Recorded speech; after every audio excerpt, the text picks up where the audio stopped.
Welcome everybody. Welcome everybody. This is the first edition of the boys doing the set review.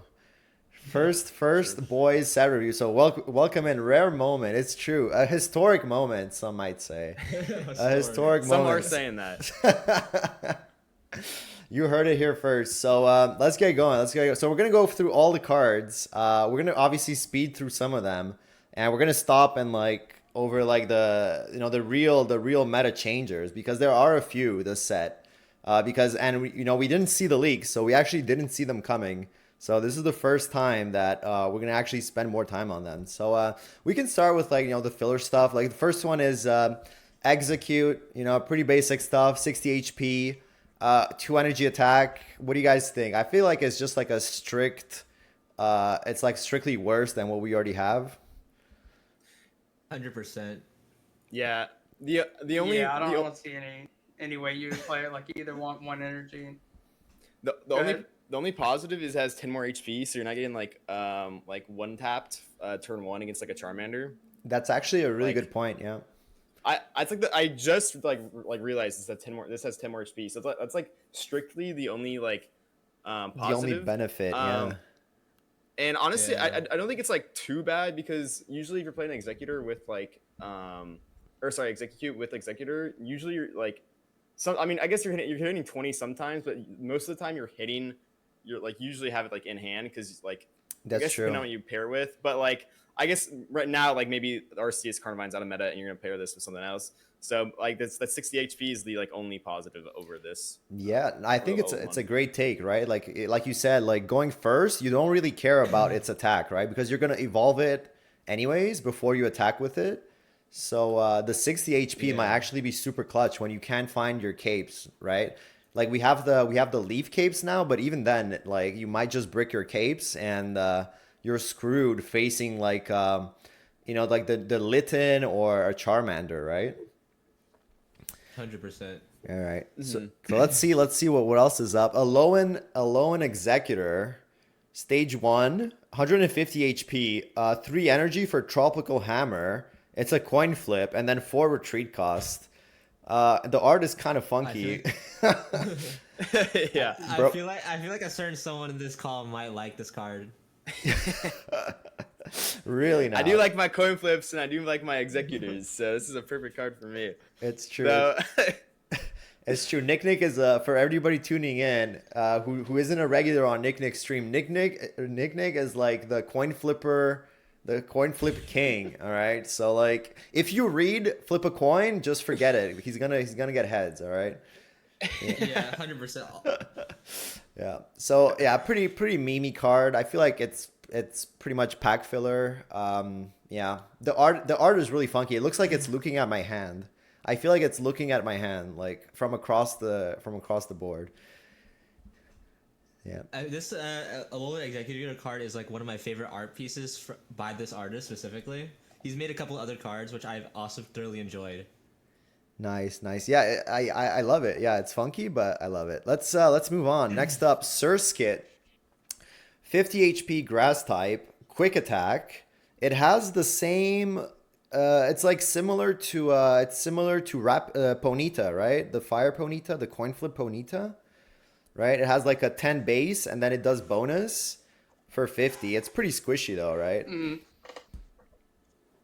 It's very, it's very squishy. Yeah, very squishy. Looking at what it evolves into, it evolves into a Pokemon that has 90 HP and only hits for 40. So Yeah. I don't think this one's very good. Yeah, Yeah. I agree. It does have no retreat, right? Masquerade, some like they added like a no retreat to it. I feel like the closest thing would be Luminion, the one energy Luminion. But I think that one actually has a retreat cost maybe. But anyways, yeah, it does feel like it's a bit too squishy and the meta that we're in now, right? I agree. Yep. Next up, we have Maractus.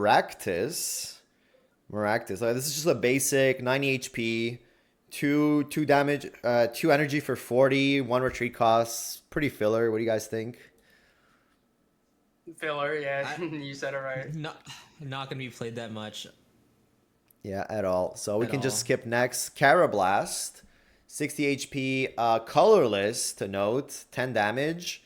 It's just like a stage 1. It's just the basic, right? We need to know what it evolves into to be able to tell. Boys, I'm sorry if I just destroyed your headphones ears there. I'm so sorry. I'm fixing audio.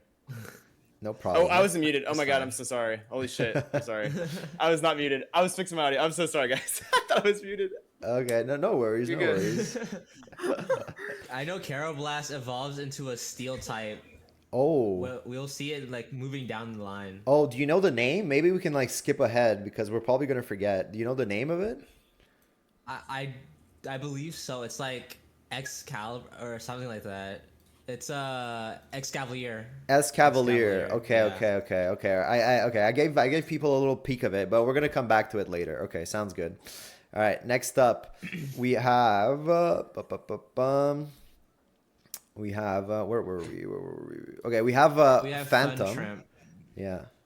Phantom, yeah. Phantom, pretty basic stuff. 60-20, fire weakness, 1 retreat. I think we could just skip over it.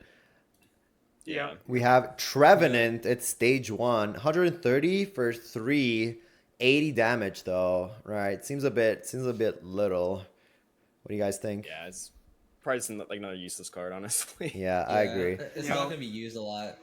Yeah. Okay, we're getting to the juicy stuff now. Rowlet, our cute Rowlet, 60 HP, 20 damage for leafage. So we have the standard version, but they actually decided to do something different this pack, right? They decided to give us 2 versions of each starter, right, to work with.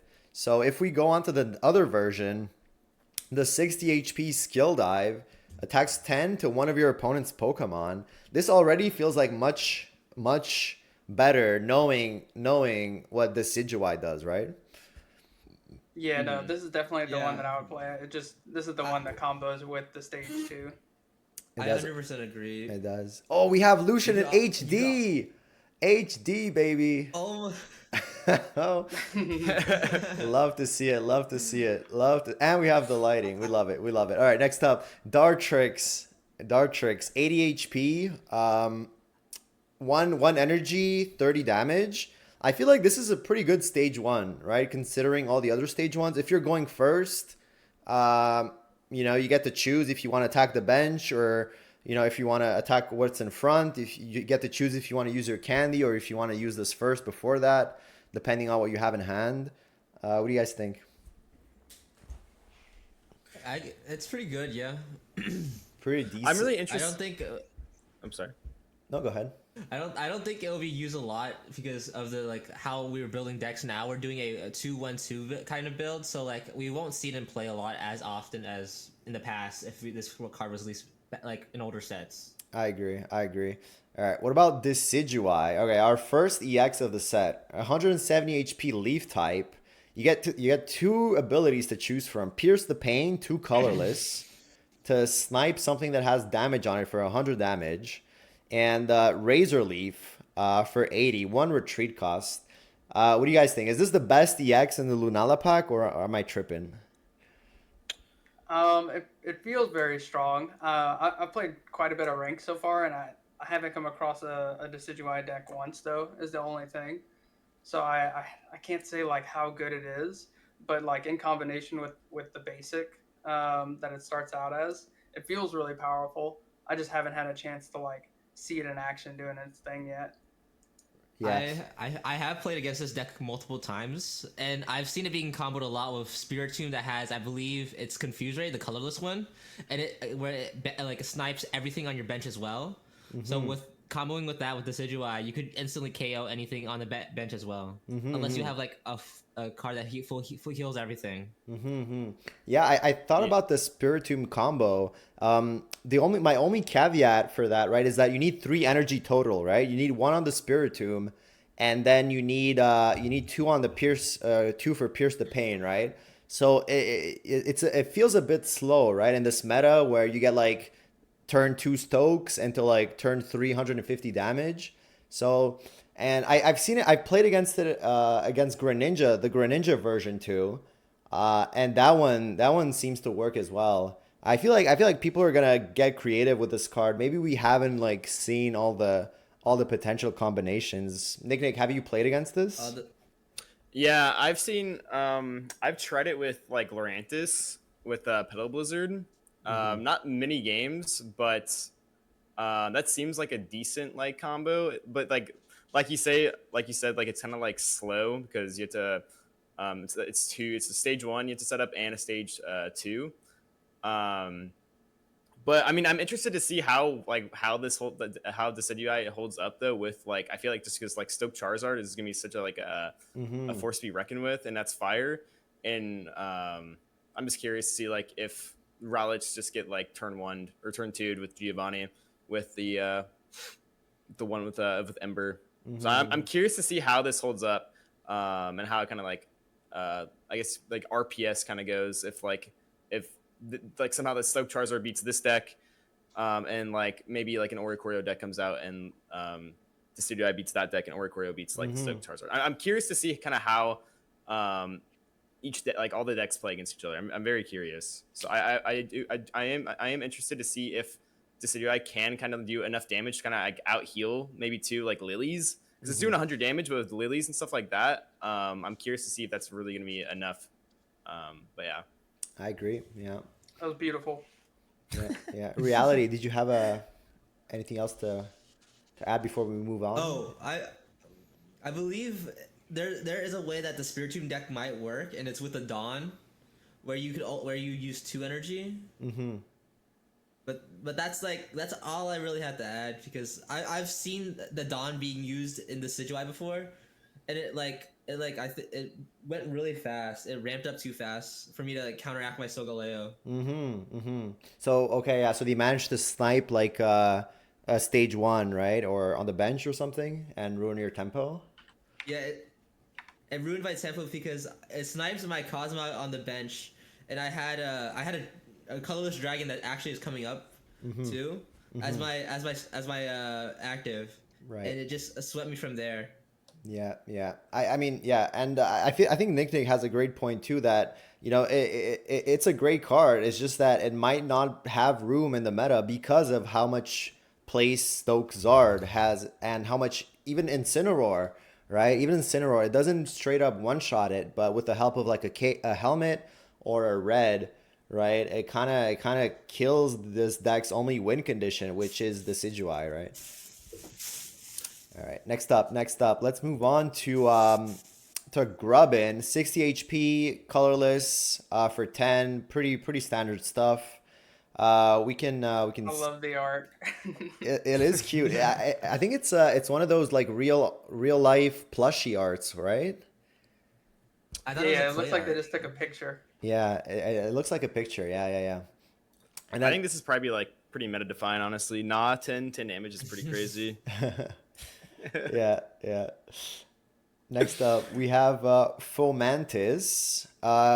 Wait, they're both basics. So Grubbin doesn't evolve into anything? Or do they both evolve into Lurantis? Grubbin actually evolves into an electric type, I believe, that's coming up. Oh, called okay. Charjabug, and then Vikavolt.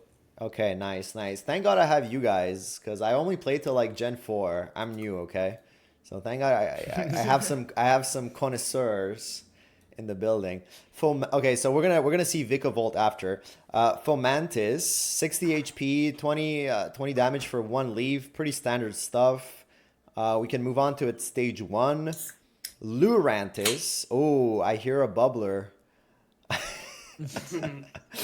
I hear a bubbler getting popped. All right. I gotta lock in here. It's gonna get crazier. Exactly. You gotta hydrate, man. You gotta hydrate. All right. So, Lurantis, 90 HP for Pedal Blizzard. Oh, this is what you were saying earlier, Nick, right? You paired this with the Decidueye, right? Yep. I haven't played enough games to really tell if it's that good. But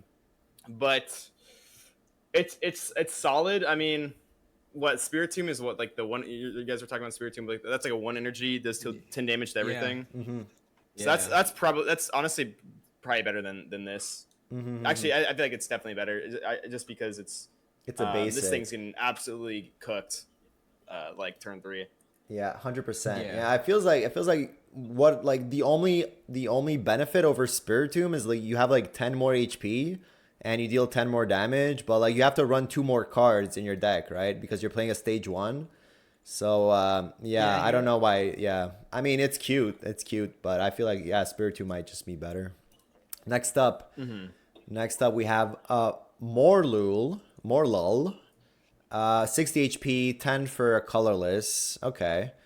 We can move on to a Shinotic. This is one of the cards that benefits from Mallow, right? It's Shinotic and Serena. yes. Is that Yes, right? Tesserina. Uh, Yes.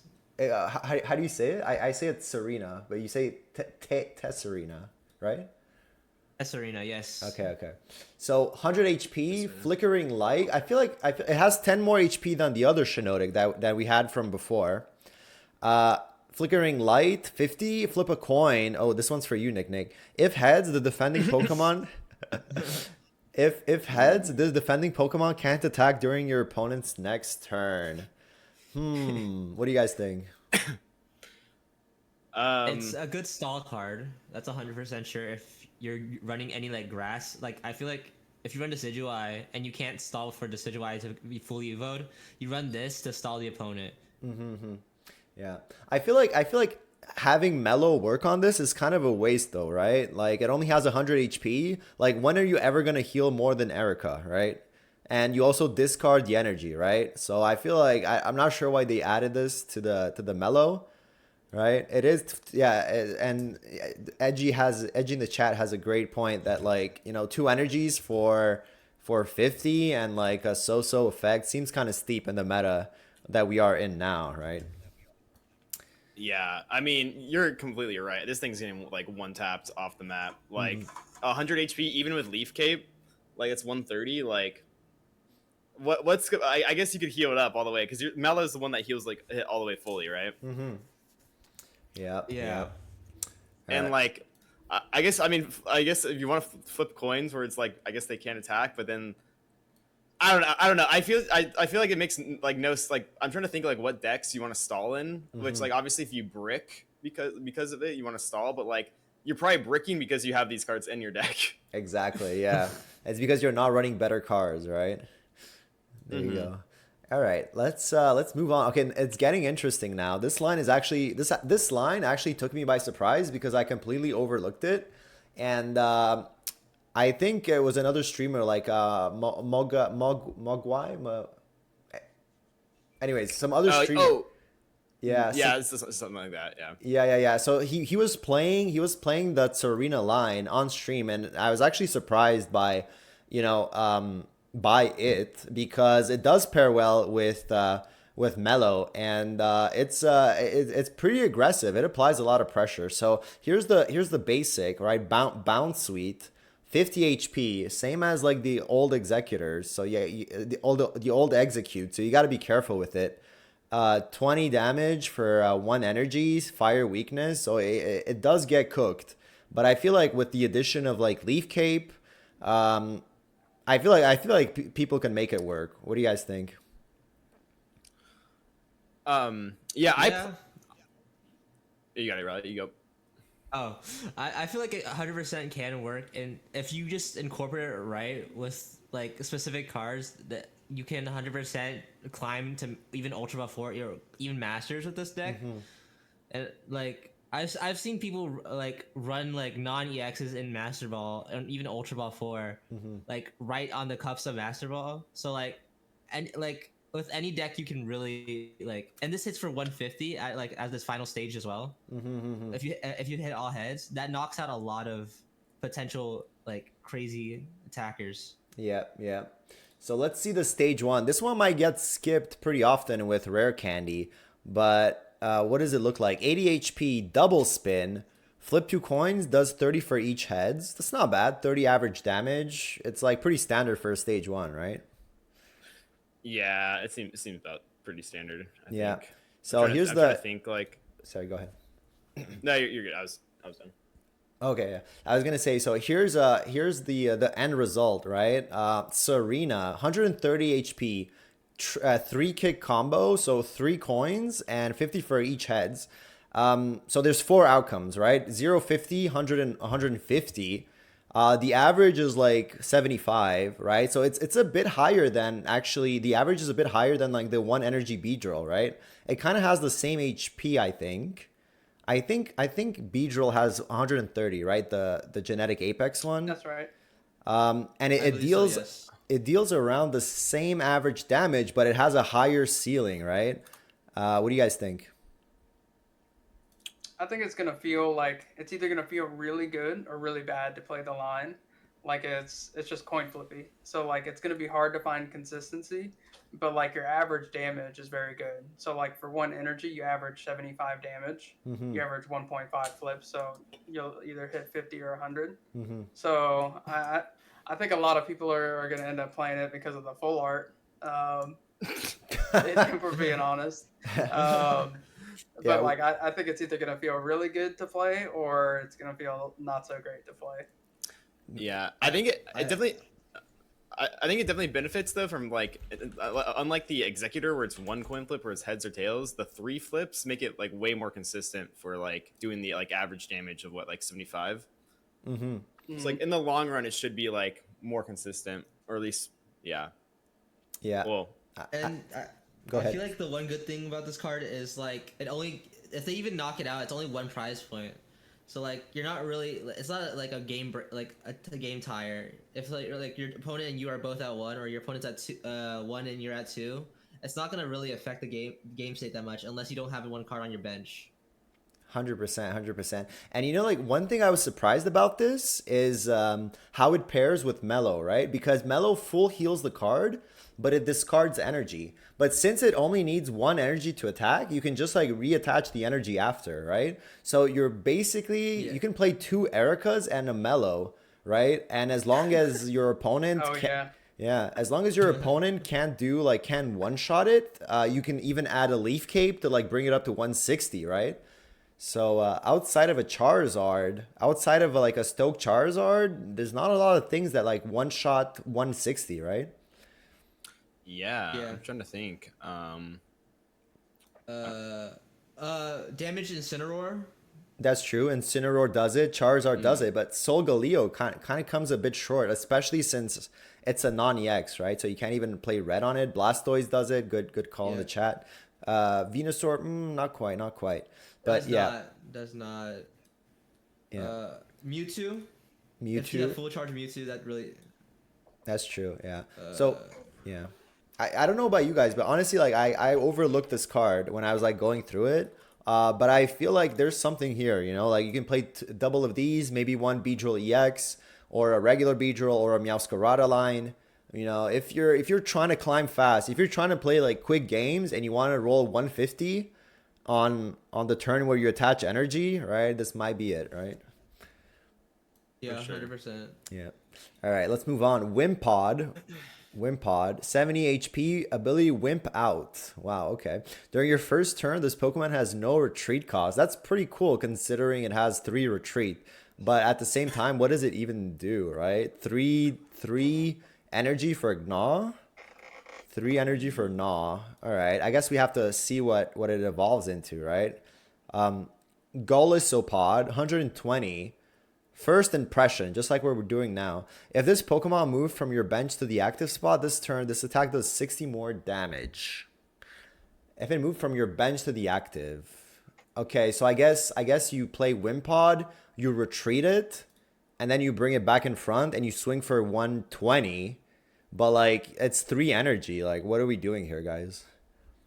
Yeah, it feels very bad. It just takes a little too long to power up too. Plus it's a stage 1. Yeah. It feels like they made the retreat cost 3 on the first guy just to give it an ability in the front because the pod has a retreat of 2. Mm-hmm. Yeah. So So sad stuff because it looks cool. Next up we have Delmies. They gave us another Delmies. Who asked, to be honest? I feel like I feel like there's like one person who loves Delmies and then everybody else is like completely indifferent to it. Like Yeah. it even got a rainbow. it even got a rainbow. Oh man. Imagine has a pulling the rainbow? rainbow Delmies over I the pulled it. That's how I know. Shout out to Arthur. All right, all right. Okay, awesome. Okay, so 140 HP, 3 energy for anchor shot, and it has a corner effect. It's a basic though. It's a basic. I actually played against this once today. It didn't work out for him, but it was cool. What do you guys think? Yeah, I'm just trying to think what like. I prefer the baby dummies or dummies. That one's a lot. I feel like that one's a lot stronger. Yeah, they should have given this one more HP or something like that. Like even if it had like 180 HP, how good is attacking for 80 and locking something up really? Mm-hmm. Like it's okay. Yeah, I completely agree. Yeah, I agree. And it still has fire weakness, 140 HP. It still gets one shot by both Incineroar and Stoke Charizard. Like, okay, you're preventing the Charizard or the Incineroar from retreating. Congrats, but he just like one shots you, right? So it's like that scene from the movie, like you're not stuck in here. I'm not stuck in here with you. You're stuck in here with me. Right? So Yeah. Watchmen. yeah, that's right. All right, next up we have Tapu Bulu. So this is the first Tapu of that we see today. 120 HP, stuck in tackle, 100 damage. Flip a coin. If tails, this Pokemon also does 20 damage to itself. What do you guys think? I don't know. I'm not impressed. I'm not impressed It's either. okay.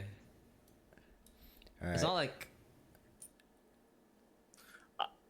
I'm just like I don't know. I the problem with this is like every single time it's a grass type. I just think of like how is this gonna be better than like Stoke Zard, running Stoke Zard, or like how will this beat like anything that can like evolve into a stage 2? And it's like this is like because that's where we're at at this point. Yeah. This is 3 energy for 100 damage. Yeah. Like I don't know. Yeah, we're not impressed. We're not impressed. But the other Tapus, we're gonna see later. But the other Tapus have something going on for them. But this one not really. So let's just move on. Fire types, Growlithe, 70 HP, combustion for 30, 2 retreat cost. Isn't this like the exact same card? Isn't this like just a reprint? I feel like everything is the same. Let me check it. Let me check it out. Seems I'm like pretty sure it is. I'm Yeah. pretty sure it is. And the reason pretty that sure they would have put this in the set is because they added another Arcanine. But Yeah. Oh, it is- Oh, it is different actually. It is different, yeah. So the difference is it requires a fire energy instead of 2 colorless to deal 10 more, but it has 1 more retreat cost. Okay, so it's actually kind of worse. It's kind of worse, yeah. Yeah, it's yeah. Yeah. All right, let's see the Arcanine. 130 HP, 2 fire, 1 colorless for fire main. 3 retreat cost, man, dude. What's going on, man? You do not want to pull this. What do you guys think? Horrible. Absolutely horrible. it's so bad. count me out. All right, I agree with all this. Booty cheeks tier. That's right. That's right. Next up, Alolan Marowak. Okay, here's a card that actually strung me along for like a couple days. I was actually hyped for this card, right? Because I didn't fully read Kiawe. Okay, Kiawe. I didn't read that card all the way, and I was hyped, man. I was like, you put this down, you attach 2 energy on it, and you attack, right? But we're gonna see later that Kiawe ends your turn, right? So then this card becomes kind of womp womp. You know, what do you guys think? What do you guys think about this card? It has a lot of text, which makes it cool, and the 1-star full art, it's pretty sick. Other than that, not much to say. I agree. Yeah. I think you were pretty hyped about this whenever you first saw it, right, Nick? Yeah. I thought it was like gonna be really fun to play. But yeah, I don't think it's gonna be that good. Yeah. I agree. I was hyped. The art though, the art is sick. You gotta admit. This But beautiful card. yeah. Beautiful card. This is one of the cards that you pull, you add to your binder, and then you never see again. That's it. Yeah. All right. Next up, we have Fletchinder, which is actually the stage 1 for another colorless birdie. But 80 HP, 30 for one retreat cost. Is this the new staple for stage ones? Are these stats staple? I feel like they're kind of converging on these stats for stage ones, right? I think so. Yeah. Seems like it. Yeah. So let's look at Talonflame. Sorry, Nick, you're gonna say something? Yeah. Why is the text like all the way to the right? I was waiting to point that out. I was waiting to point that out. It's a misprint. Yeah. Dina, if you're tuning in, you have to fire your card editor. Get a new one. Yeah, you gotta use centering. You gotta use centering. All right. Wait, you mean DNA? DNA. Yeah. Dina. The same way I say Yono. Same way I say Yono. Dina. All right. Yeah. Next up. Talonflame. 120 HP. 2 energies for Fire Wing. Oh, this was supposed to be. Wasn't this like one of Ash's aces in the anime? I feel like Talonflame was It was, right? It was his ace. It was his ace in the Kalos region for X and Y, and then moving on to X, Y, Z. There you go. Reality, do you think they did it? Do you think they did it wrong, or do you think they did it right? For a basic, for a point like a non-EX, I think it's pretty okay. It has a lot of higher damage than most of the other ones that are like non-EXs. So I can't say it's terrible. Yeah, I agree. I agree. And like with rare candy, it actually, it's somewhat okay. It's somewhat okay. Yeah. I mean, would you tech this in your Stoke Charizard to hit the what's it called? To hit the Oris? Probably not, right? No shot. Yeah, probably not. All right. I saw some people playing Magmar with it. Yeah, that's right. Yeah, you're talking about the 80 damage Magmar, right? Like the two fire discard. Yeah. Yeah, I don't know if I really like it, but yeah, I saw some people playing it. Yeah. Yo, you gotta adapt. You gotta find ways to kill that Ori, man, because that guy is annoying if you're playing Stoke Charizard. Next up, Litten. Oh yeah, we're getting in the Incineroar line. So we have 2 Litten versions. We have a 60 HP, 30 damage for 10 retail, and then 1 retreat, which is pretty nice. And then you have the other version, 60, 21 for 1 retreat. What do you guys think? Which version do you like better? I personally use in my Incineroar deck. I use the one that does 30. Yeah, same here. I feel like the 30 is a clutch breakpoint, right? With the execute, the old execute. Now you have Weedle. You also have the Serena's basic that also has 50, right? There's a lot of like clutch breakpoints for fire weakness. So yeah. And it also activates Incineroar, right? Because like Incineroar's 3 damage attack is like only does 140 if you're damaged, right? So if let's say you're going second, you have rare candy, you want to chip yourself first, right? You want to chip yourself first so that you can like hit for I mean, you need 3 energy though, right? Yeah. So maybe it doesn't curve out that well. Toracat, 80 HP, heat tackle for 40, same like retail effect. Pretty cool for stage 1, right? But let's see the boy, another one of Ash's aces. I feel like they kind of did him justice though this time. Incineroar, 180 HP, Fire Thang, it burns, so that's 20 every turn, but like your opponent can coin flip to get rid of it. And then Scar Charge Smash, 140 if it has damage on it, 2 retreat. What do you guys think about this card?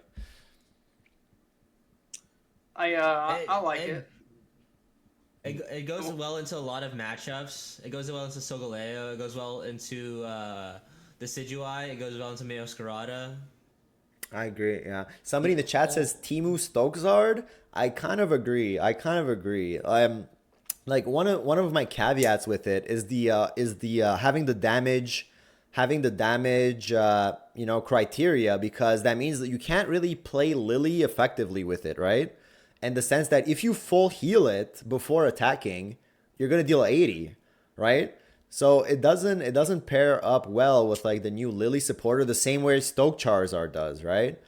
Like Stoke Charizard, once you stoke, you're guaranteed 150 per turn. Whereas this one, you need one more energy, so there's like a awkward pause between Fire Fang and Scar and the Scar Charge Smash, and you might not even get 140 if you heal it, right? So yeah, I think Stoke Charizard is better in the trainer version and in every other version. Yeah. What do you think, I would Lucian? Yep. Sorry. Go ahead. I was I would actually love to see how this plays into Stoke Charizard if you run it's called Poison Barb, right? Mm-hmm. I actually would love to see how this runs like against Stoke Zard with if you run a poison with Poison Barb, Mm-hmm. because you're gonna be able to burn and poison, and then you should be able to get off like probably another 140. Mm-hmm. So I'd be interested to see how this goes into that. Yeah, 100%. Yeah, I actually didn't I think about the bar, but you're right. You can apply like as many different status conditions as you want, and having both poison and burn. If your opponent doesn't coin flip the burn to get rid of it, that's like 30 added per each turn, so 60 per turn total, on top of a potential 140. So maybe maybe there's something there. Is burn 30 or is burn? Oh wait, burn's 20 and then poison's 10, right? Yeah, exactly. Yeah, So yeah, but I'd be super interested to see how this works. yeah, 'Cause that's something they can't. That's something they can't Lily. I mean, because that's like that's third. Like unless they coin flip it, but like once they end their turn, like even if they have giant cape, they go down to 170, and then it's your turn. That's actually a guaranteed 60. So I honestly legit could maybe see this beating Sogzard, but I don't know. we can test it out. Yeah. Yeah. No, that's a great point. That's a great point. Yeah. All right. Next up, we have another Oricorio, the fire one. 270 HP, which kind of seems like like a standard maybe for Oricorios. Maybe I'm mistaken. We'll see. No, you're right. Like it's different. Each has different HP. Kindle, 2 energies for 40. Discard a random energy from both active mons. Huh. What do you guys think about this? This is the first time I'm actually reading the card, so I need time to think. Yes. Go ahead. It's Go an ahead. interesting mechanic. I don't think it'll be very good. Like if you want to like continue to use the move, then you have to waste your own energy. It also takes 2. I could see it being more playable if it had just cost a red. I could see that being a pretty annoying card, especially if it's smacked for like 30 or 40. But at 70 HP, it's real squishy. Yeah, I agree. And it kind of reminds me. Well, it's not that we'll touch on Bennett later, but it's like one of those cards that you try to slow down your opponent, right? You try to slow him down to a crawl, and try to make something happen. Next up, we have Salandit, 50 HP. I feel like the other Salandits have all 60, if I'm not mistaken. Gnaw for 20, 1 retreat cost. It is colorless though. It is colorless, but Salandit, I feel like the other one is also colorless. Yeah, the other one that had like the poison, it had 60 HP. It was colorless and it dealt 10. It dealt 10, but plus 40 if it was poisoned. So I guess it's like a reprint with a bit less HP, a bit more damage, still colorless. Kind of looks similar, right? Yeah. If Palkia remains good, then it just like one taps any Firemon with 50 HP. So yeah, that's true. Next up, we have Salazzle, 90 HP, heated poison, burn and poisoned for 2 energy. So that's like an added 30 off the bat, and another 30 if your opponent doesn't coin flip to get rid of it. So it's like a potential 90 damage. That's kind of nice, but it still only has 90 HP. I feel like investing 2 energy in this, it's kind of risky, right? If your opponent knocks it out, then you're left with no follow-up. Yeah, I'm trying to think. Because I played a guy with a Salazzle deck with Stoke Zard. And like with PCL, I think I might have lost that, but Confession with time. like PCL and and like the new like item that like heals Titan and like Masala. Yeah, you pretty much need like 2 of these up, and then hope like the other guy like bricks is like second mon, like second sweeper or whatever. Yeah, yeah, I agree. It's interesting, but I don't think like you invest energy into this. Turtonator. This is another card that gets energy from Kiawe, right? It's Turtonator and the Alolan Marowak. So you got to keep that in mind. 120 HP, Fire Spin for 90, discard an energy. 4 retreat cost. Yikers. What do you guys think? Not playable. Yeah. Yeah, anything with 3 energy is pretty. That's not doing like over like 130 damage. Probably is not gonna be playable. Yeah, yeah. The meta just moved on way too quickly for it. Like even Kiawe, it does give it 2 energy, but then it ends your turn. So I think it's just yeah, it's not great. It's not great. That sucks because think you know, Kiawe could have been a good card, but yeah. Go ahead, Lucian. I think it's better to play this than the Alolan Marowak for sure. Like, so you can play the supporter on the first turn, right? There's no condition on that. That's So true. this is a basic, so you can open with it, and then just turn 1, you're not gonna be able to attack with it regardless. So ending your turn isn't super relevant.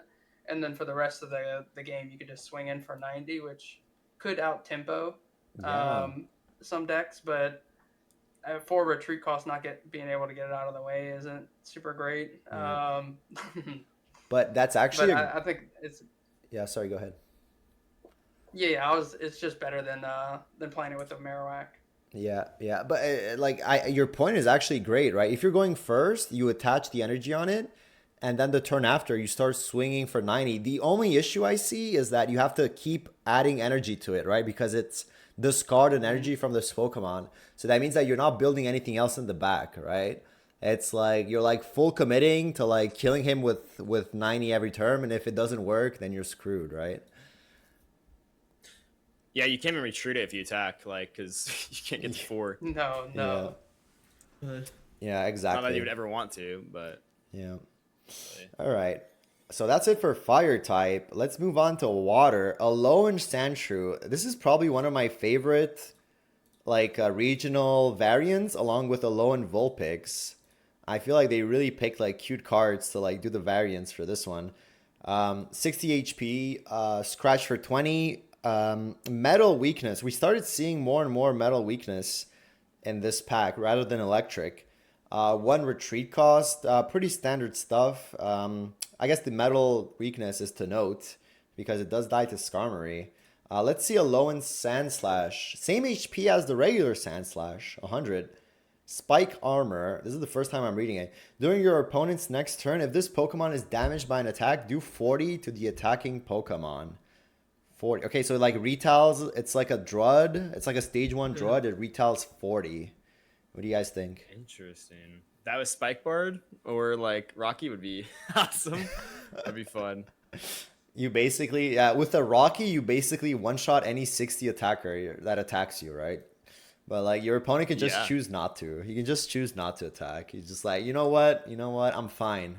Keep your spike armor and your helmet. I don't care. All right. Yeah, literally, like if you put a like barb on this thing, like it's like you just won't attack this until you can one shot it. Like that'd be so bad. Yep. Next up, we have Alolan Vulpix. Call forth the cold, attaches an energy, steal weakness, 1 retreat. Pretty cool, right? It like ramps itself for the next turn. But what is the Vulpix? What does the Ninetales look like? 110 HP, Blizzard for 3. So it doesn't. Does it actually? No, it curves. It curves out well because you attach 1 and then you get 1, right? So then next turn you have 3. And you can Blizzard for 60, 20 of each of your opponent's benched Pokemon. Yeah, somebody says Timu Articuno EX. Yeah, it does. It's interesting. It's interesting, but yeah, I don't know. In the end, you're investing a total of 2 energy in it, and it's a stage 1. What do you guys think? I think Skarmory is going to give it a really tough time. Like we've already started to see like a ton of Solgaleo decks pop up, and most of them are playing Skarmory with it.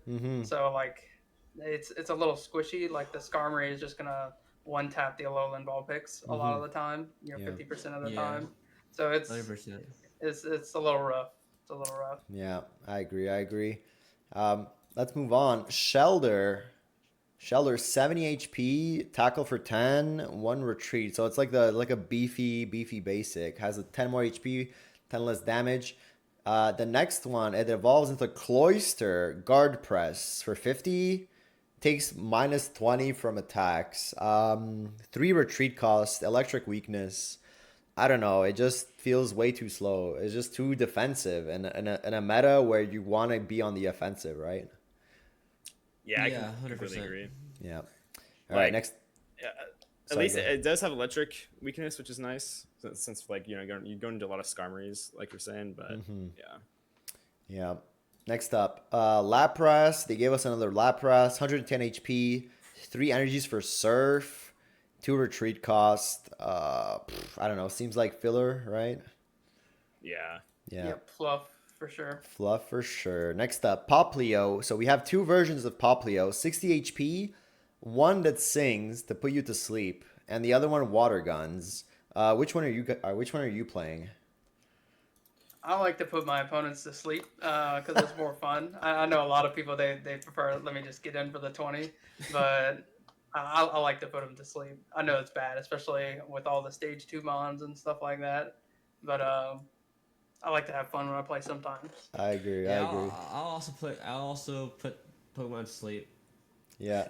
yeah. I think that since the other option is only 20, maybe if it was like 30, there's like some geo plays there. But I think sleeping is actually pretty.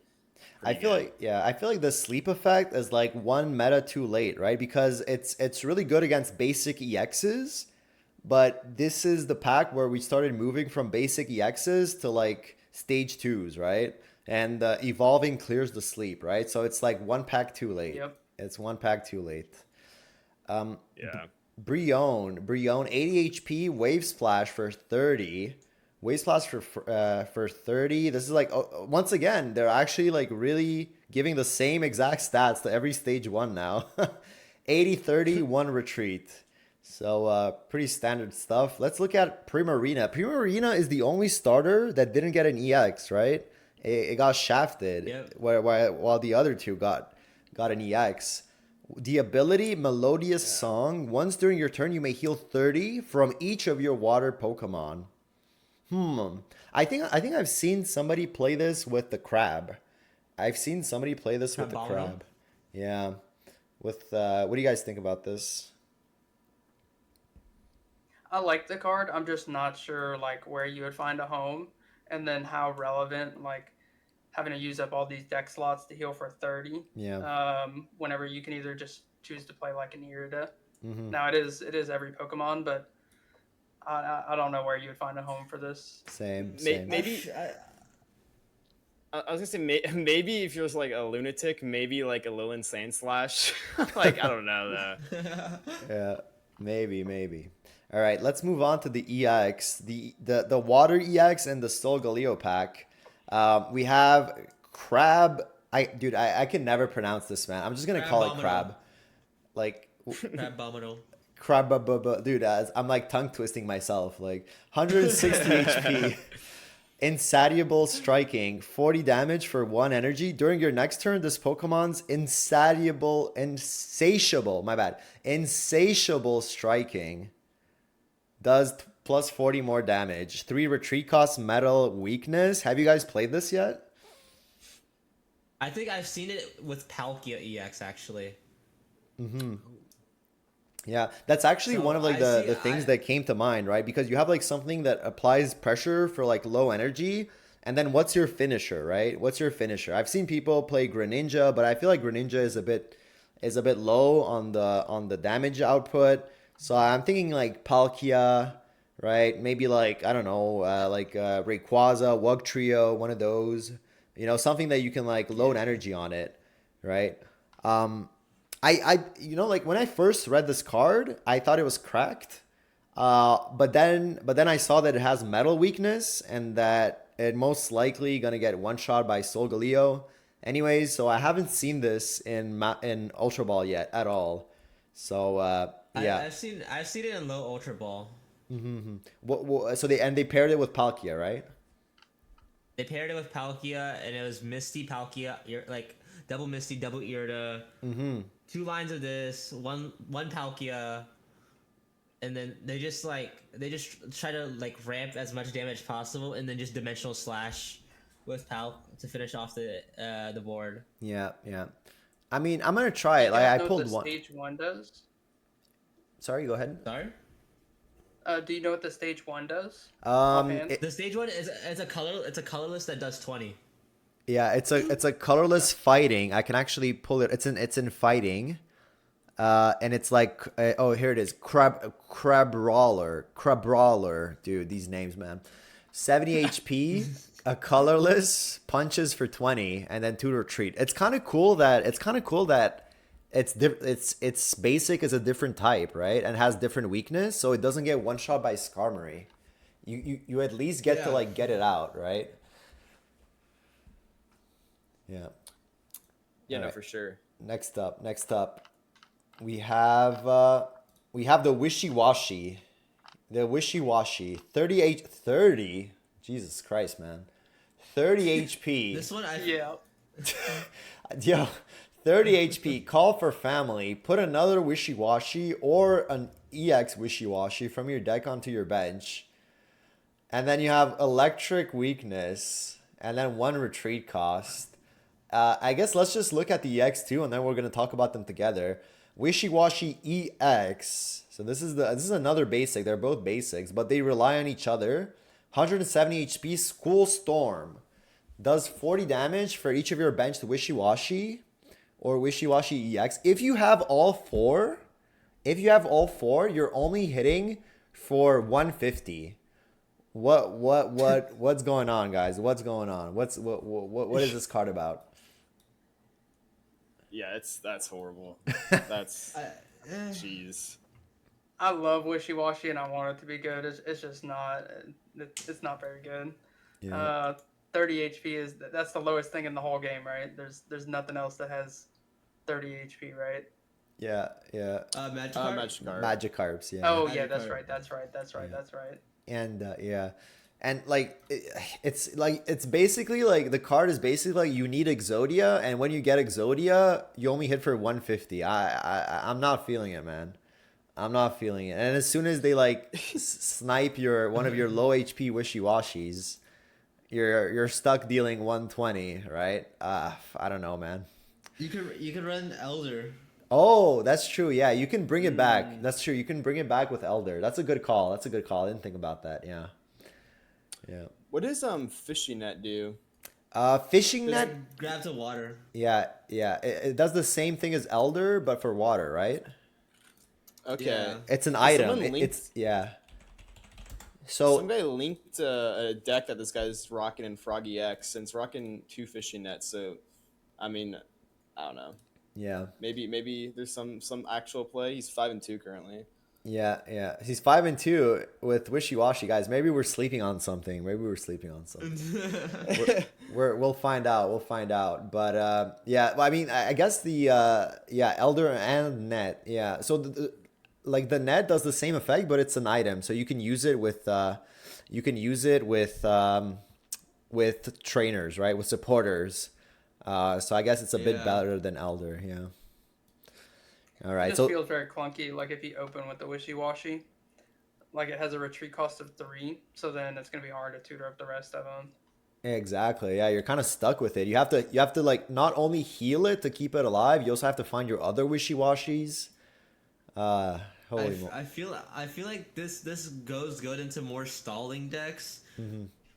If like the one that comes to mind right now is just like a pure like a Stokesart. If Stokesart's bricking really hard, could possibly like go into that. Moltres, old genetic Apex Charizard, also works into that as well. Yeah.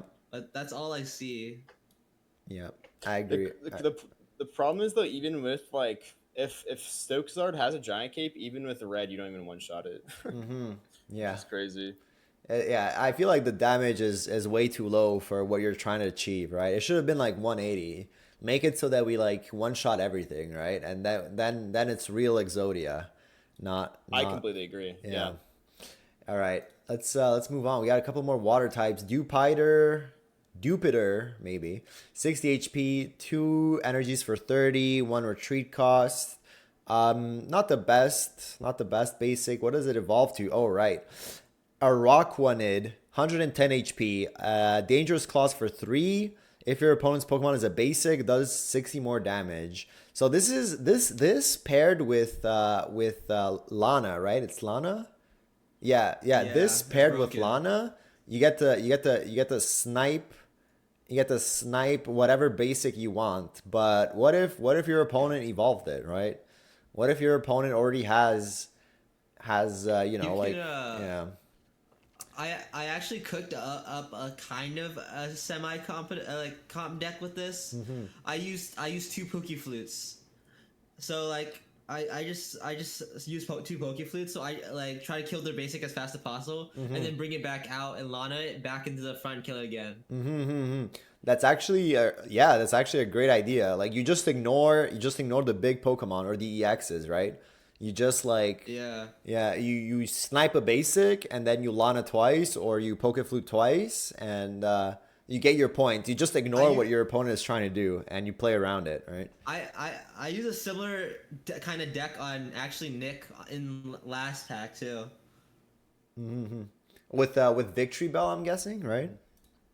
No, with Luxray. Oh, okay. Nick, do you remember it? Yeah. Yep. All right. Next up, we have Pikumuku. Innards out. Yo, these names, man. If this Pokemon is in the active spot and is knocked out by damage from an attack from your opponent's Pokemon, do 50 to the attacking Pokemon. This is he's like a suicide bomber. Pretty much.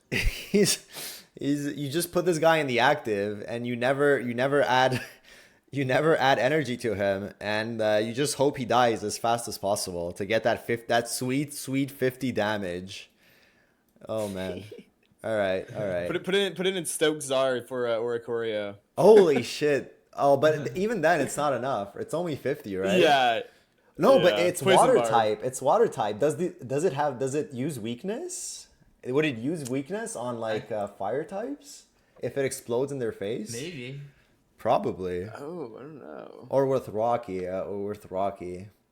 Anyways, pretty. I mean, at least they're giving us like good meme deck stuff, right? At least there's that. Bruxish, 80 HP. Wave Splash, 2 for 50. It's pretty lackluster. We can move on, right? I love me some Bruckfish. That's a good card right there. That's Nick's favorite card right there. Definitely staple in every deck. All right, next up, Tapu Fini. Okay, this is the water version. 100 HP, Spiral Drain, 3 energy for 60. Heal 20 from this good. Pokemon. Sorry? Not good. Not good. at all. Yeah. Oh, worse Articuno? Probably. Next up. All right, let's move on to Electric. We have some pretty interesting cards in Electric this time. They stopped shunning it, and they finally gave us something to work with. They gave us a new Pikachu, a colorless Pikachu, because of the new Raichu, right? But it's not great, right? 2 colorless for 30 is just not great. It does have the standard fighting weakness, but this is just for like the decks that want to run colorless Raichu with like not electric, right? Cheers up, Nick. Cheers up, the bubbler. Yeah. Yeah. Next up, we have Raichu alone, Raichu EX, 140 HP. Okay, this one's kind of interesting. 3 colorless for Psychic. When I saw this, it kind of reminded me of Mew in Mythical Island, right? It's kind of like the anti-meta card, right? Remember how Mew came out and it stomped Charizard and it stomped Mewtwo? Well, this guy, in theory, stomps Giratina and Darkrai. I actually played it today. I feel like it's nice, but it is a bit slow. It does require Pachirisu. It does require some support. Have you guys played it yet? I have not. About Nick or Lucian?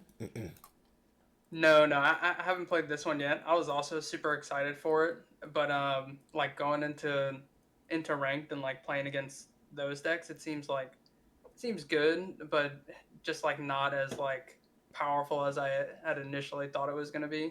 Especially like I probably played 50 or so ranked games today, and I came across Giratina and Darkrai 2 times in those 50. Yeah. And even against Giratina Darkrai, like I played against that, and he just put like a Giratina in front without an energy. So that means like I had to hit it for like 60. And I was gonna lose 2 points if I brought up the Raichu, and I was like, well, fuck this, it's not worth it. Smart man, yeah, smart man. Yeah, so he just stalled me out. Yeah, so yeah, I was hyped. I was hyped for it. I think the rainbow looks really nice, but yeah. Next up, we have Alolan Geodude, 70 HP, Knuckle Punch for 2. It resembles like the regular Geodude in sense of like the energy requirement, the retreat, and everything. We can see what Graveler looks like. 110. Heavy impact for 3 retreat costs. This is a lot of energy invested. And let's see Golem. 160. Finally, a high HP electric. This is probably the highest HP electric that we have. Super Zap Cannon. Discard 2 energies from this Pokemon. 150. I don't know. What do you guys think? Like, it could benefit from Pachirisu, but I don't know. I'm personally not a fan. Having to discard both of your energies on it, it costs 4 to use. It does crack in for 150, which is a huge amount of damage, and it has a little bit of defense at 160. Yeah, but it just takes up too many resources. It's yeah, a stage agreed. And how do you repower it? Yeah. Volkner maybe. Yeah, we'll see. Well, No, yeah. not even. Yeah. I think Volkner. What does Volkner work with? Shanks. Volkner works with Electivire? Luxray and Electabuzz. Yeah, so not even. Yeah, it doesn't. I think. Oh, I stupid, think yeah, it right. might be. I might be pretty good because of the card Sophocles, which like charges it for 30 more damage. So it'd be going for 180.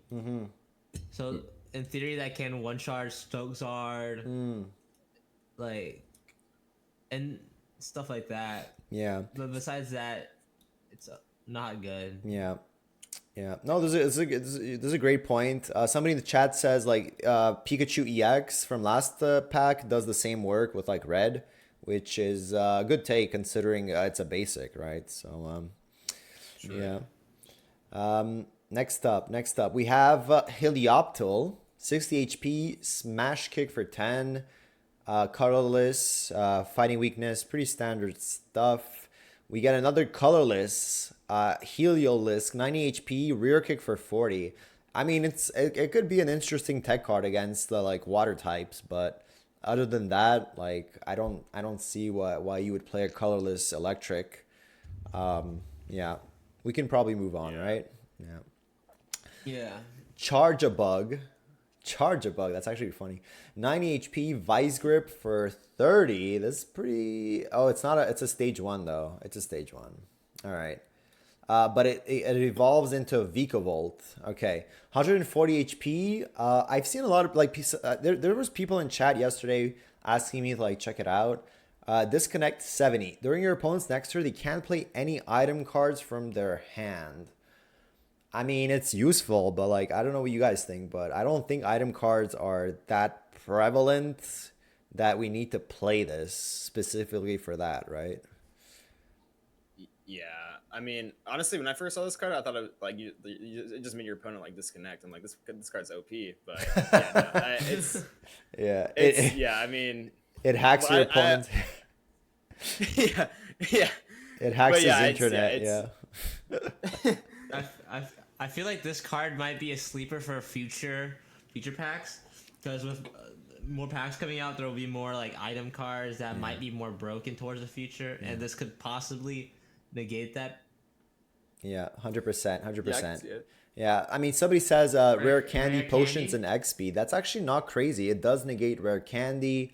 It does negate X speed. Rare candy is probably the most useful one.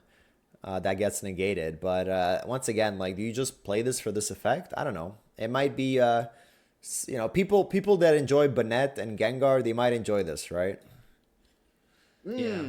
Yeah. That's a great point, actually. That's a great deck, maybe. maybe somebody can put them all into like one deck. Yeah. No Pokeballs too. Maybe we're missing out on this one. Like, people keep adding items, and I'm like, oh shit, right, that's an item. So yeah, we'll see. Yeah, We'll see. honestly, no, I mean there's. Sorry, go ahead. Go ahead. No, you please. Yeah, please. there's a ton of item card. There's a ton of item cards with like, I don't know. I feel like shutting off supporters is a little bit better. Like, yeah, you can race them to the rare candy if you evolve into this first. Yeah. But like the Pokeballs aren't even really going to get shut off because typically people just drop their Pokeballs like the first thing that you do. Yeah, 100%. You're right. It would just be hard to find a reason to play this over Magnezone as a stage 2. 100%, 100%. All right, let's move on to the star. I think it's the star of this pack. I don't know about you guys. Oricorio, 70 HP Safeguard, prevent all damage from attacks by EX Pokemon. So this works anywhere. It works on the bench. It works in the active. All attacks. It blocks all attacks. It blocks even like random target attacks, right? Like Wugtrio or Rayquaza. And on top of that, you get a 2 energy attack 50. It does have fighting weakness and 1 retreat cost, but honestly, like, this card, like, I went into this pack like thinking, oh yeah, rare candy is probably the most influential card this pack. You know, it's gonna change things. But Oricorio has kind of given rare candy a run for its money, definitely in my books. What do you guys have? You guys played it? Like, you guys play Stokesard, so tell me about it. Yeah, I mean, this is the deck that Stokesard probably like has the most trouble with. Either that or like maybe like Rampardos. But really, like, your only counter against it is like your like Charmander. Like, you go second, and then you hit him with it like with the Charmander, and then in turn 3 you hit him with Charmander again with like Geo. Or like what I've been doing is I've been running like Charmeleon with the 3 energy one, so that way you can still kill it with Giovanni turn like whenever you have that up. But if they snipe it with Sabrina or Cyrus, you're screwed, because that's the only way you can hit this card. I legit honestly oh, sorry, go ahead. I actually haven't been having much trouble against this card because I run with like my steel deck. I run Magearna, and with my other decks, I run a Drampit. And Drampit is a colorless dragon that hits for 70, so it can kill it. And then Magearna is a steel one that hits for 40 on any card that has an ability, so it hits 80. Yeah, so Magearna, and then you said the dragon, right? What's it called? It's like a colorless dragon? Drampit. Is it colorless or is it dragon? Is it? It's a dragon that has colorless energy. Oh, okay. Drampa. Okay. So 100 HP, 2 energy berserk, bench Pokemon. This attack. Oh, okay. If any of your bench Pokemon have damage on them. Okay. Yeah, these are actually like really cool tech cards to think about. Yeah, very cool. Like, I've played against Magearna, and it kind of ruined my day. I was playing Oricorio. I was having fun against all the Solgaleo Skarmory decks, and then one of the Solgaleo decks pulls up with 2 of these on like turn 1, and I was like, yo, this guy's out to get me. But I haven't played against Drampa yet. But you're right that like the damage is perfect, right? If he doesn't, obviously, like if it's an uncaped Oricorio. But yeah, no, cool tech cards. I actually run Drampa in my Incineroar deck. I like run 1 copy of Drampa, and then I hit myself with like my basic attack, and then I switch out to Drampa and kill. Holy shit. Yeah, that's actually great, because you're right. Both Litten and Torracat deal 10 to themselves, and that activates the Drampa. Yeah. So exactly. That's how you clear, guys, that's how you clear the Oricorios. If you're playing Incineroar, you play Drampa. If you're playing Solgaleo, you play Magearna.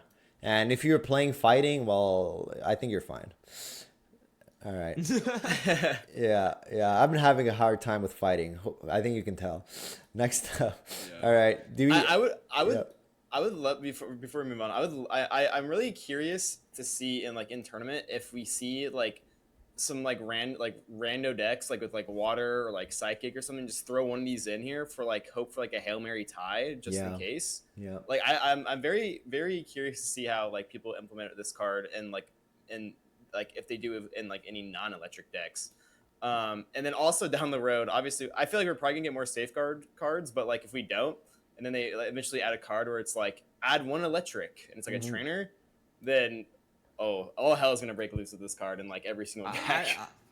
I feel like with the power creep coming up, like the power creep from each pack, there's gonna be a card in the future that's like an EX, right? That says negate ability, or like even like a trainer that says negate ability, because that's in Yu-Gi-Oh, and like I'm pretty sure it's in Magic of the Gathering too. Correct me if I'm wrong, Lucian. But like there's cards that like negate like effects and stuff, where you can like, and this probably gonna be added to TCG Pocket by literally next pack or the pack after that. You're totally right. You're so right.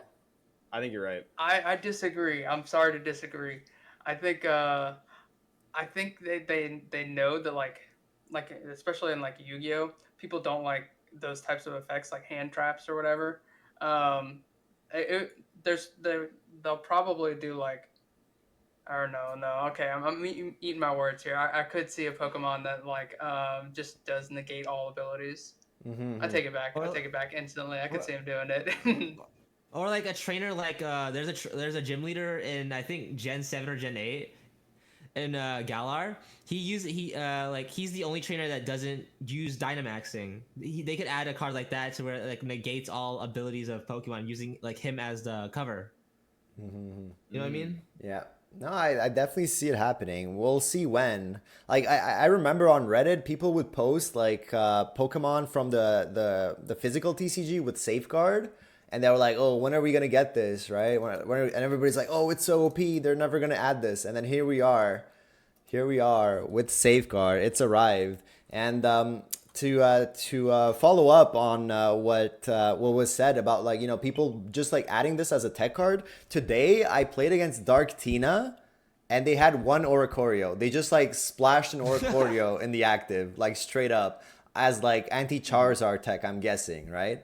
That's crazy. Yeah, and like obviously they kept running Dark Energy only, right? Like they could never attack with the Oricorio. They were just using it as like a safeguard wall, an easily retreatable safeguard wall. And yeah, I mean, I'm curious to see, like, it's a very versatile card. Like you can use it the standard way with electric energy, but I feel like this card is gonna be in the meta as a tech card for a while. And I'm excited. Like I think it's like a breath of fresh air, because it just forces people to stop taking the easy route and only play EXs, right? Only play basic EXs, and they have to. Trainers. Trainers, exactly. They have to have an out when they're playing against this card, so they have to build around that. So I feel like deck building actually got better this pack than last pack.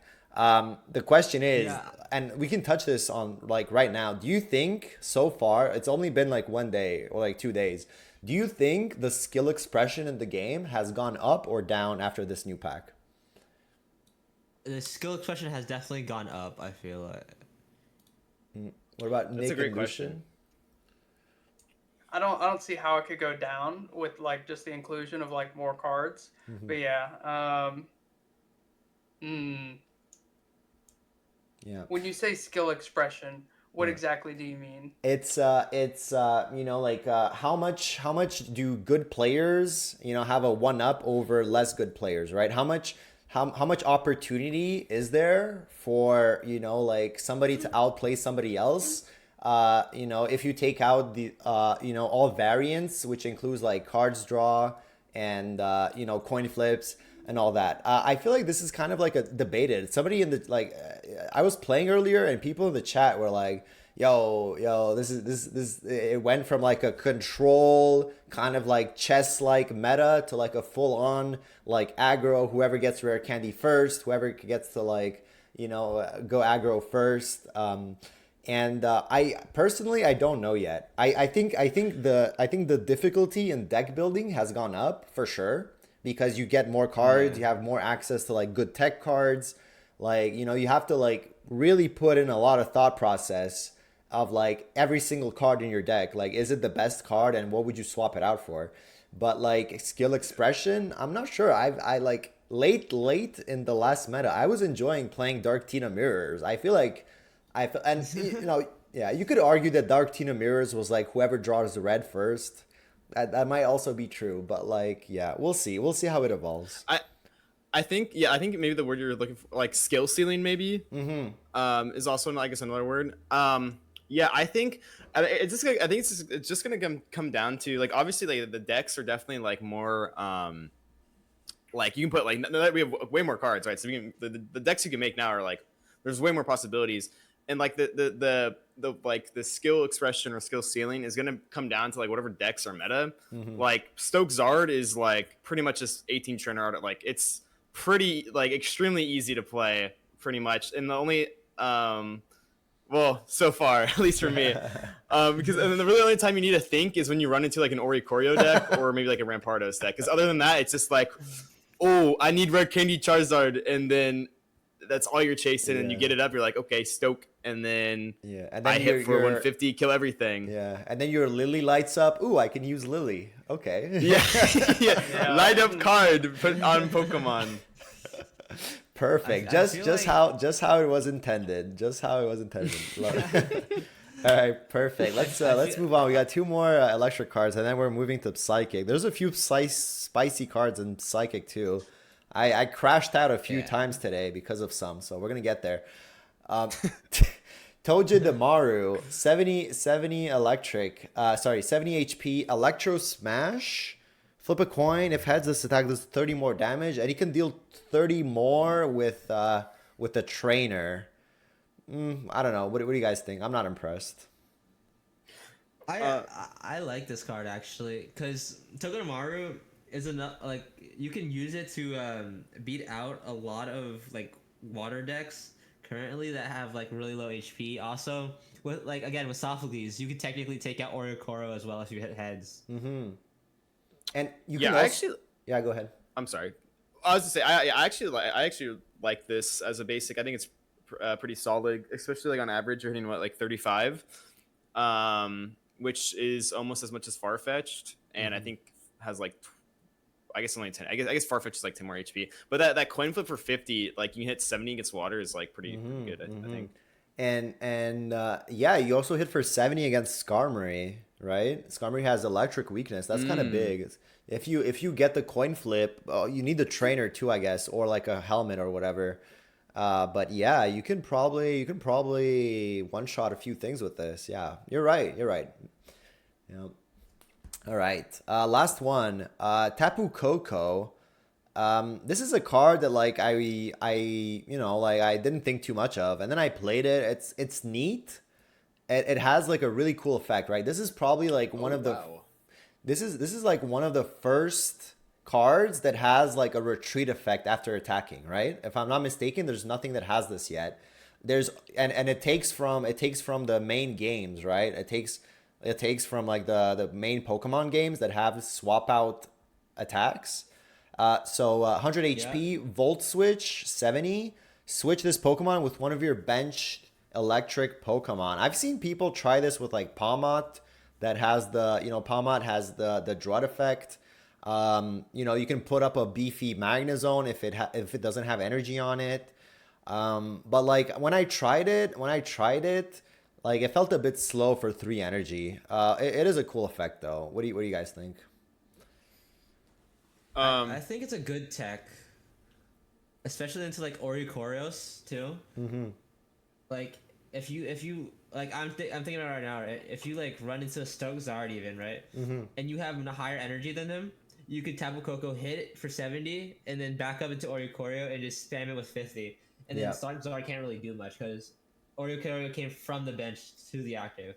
Instead of him being ready for the active. Yeah. So everybody sees it, right? Attack and hide behind Oricorio, but like I was playing this and I had both Oricorios, right? I had one in front in the active, one on the bench, and I was like swapping the Tapu Koko up and down. But then I was like I can just attack with Oricorio. Like why am I like doing all this like back and forth Yeah. when like I can just like put energy on Oricorio and just attack with that, and like there's no point doing all this dance, right? And that's why I actually took it out. I was playing this in my Magnezone plus Oricorio deck. So I was playing two Oricorios, two Magnezone lines, and one of these. And I took it out, and like I'm not missing it at all. Like it feels pretty good. It feels pretty streamlined even without it. So, you know, Maybe a Sky Shaman. yeah, maybe with Sky Shaman, that's true. Because you do need one energy to retreat whatever you have in front, right? Like you need X speed or one energy discarded to like keep doing the dance. But yeah, anyways, it's a cool card. I feel like it introduces a cool concept, the Volt Switch, right? Which is like attacking and retreating. I feel like it introduces a cool concept. Um, but yeah, maybe we're gonna see like other cards have this and be a bit stronger. I feel like this is like an introduction to like the next meta even, Yep. because with every pack has come like with a new type of meta. This might be like an introduction to like a more like a bait and switch type meta in the near future even, Mm-hmm. where you could just try to bait for an attack and then switch into like a Pokemon that has high HP or like a safeguard effect even, Mm-hmm. so like where they can't attack you and then you can just switch back out and attack again. Mm-hmm. Yeah. Yeah. Yeah. It just the 3 energy is just like again, it's just like such a killer. Mm-hmm. Like once we get a 2 energy one, this will just I feel like just be useless. Yeah. Like 2 energy for 50 is just like way better than 3 energy because like I don't know. Yeah. Yeah, 100%, 100%. It's cool though. I like it, it's fun. It's fun to like do the switch, but like it doesn't win you games. So you gotta I think someone in chat said Volt Switch into Pukimuku and does damage and it dies because of the inward out. Yeah, that's not crazy. That's not crazy. Yeah. Or yeah, very cool. It's a cool card. It's a cool card. All right, let's hit the psychics now. Let's get into the psychics. Mr. Mime, basic 80 HP, barrier shove for 2 energy, 30 damage. Flip a coin. If heads, during your opponent's next turn, prevent all damage. Oh, okay. He has a barrier. All right, that's fine. I don't know. What do you guys think? I love it. The Cramorant 18 trainers can be Mr. Mime 18 trainers now. Wait, we can maybe add we can do dual energy. Cramorant Mr. Mime. Oh my god. Love it. You can stall more. Stall more. Yeah. All right. Please let it die out. Next up, Sableye, 80 HP, corner. Okay, so it's a corner effect, but it's on a basic. A corner effect on a basic, but it takes 2 energy to do. Yeah. What do you guys think? It's a little too slow, but and it being on a basic is cool, but yeah, it's just a little too slow, and then you're like trapping something in the active and not dealing a ton of damage. Yeah, I agree.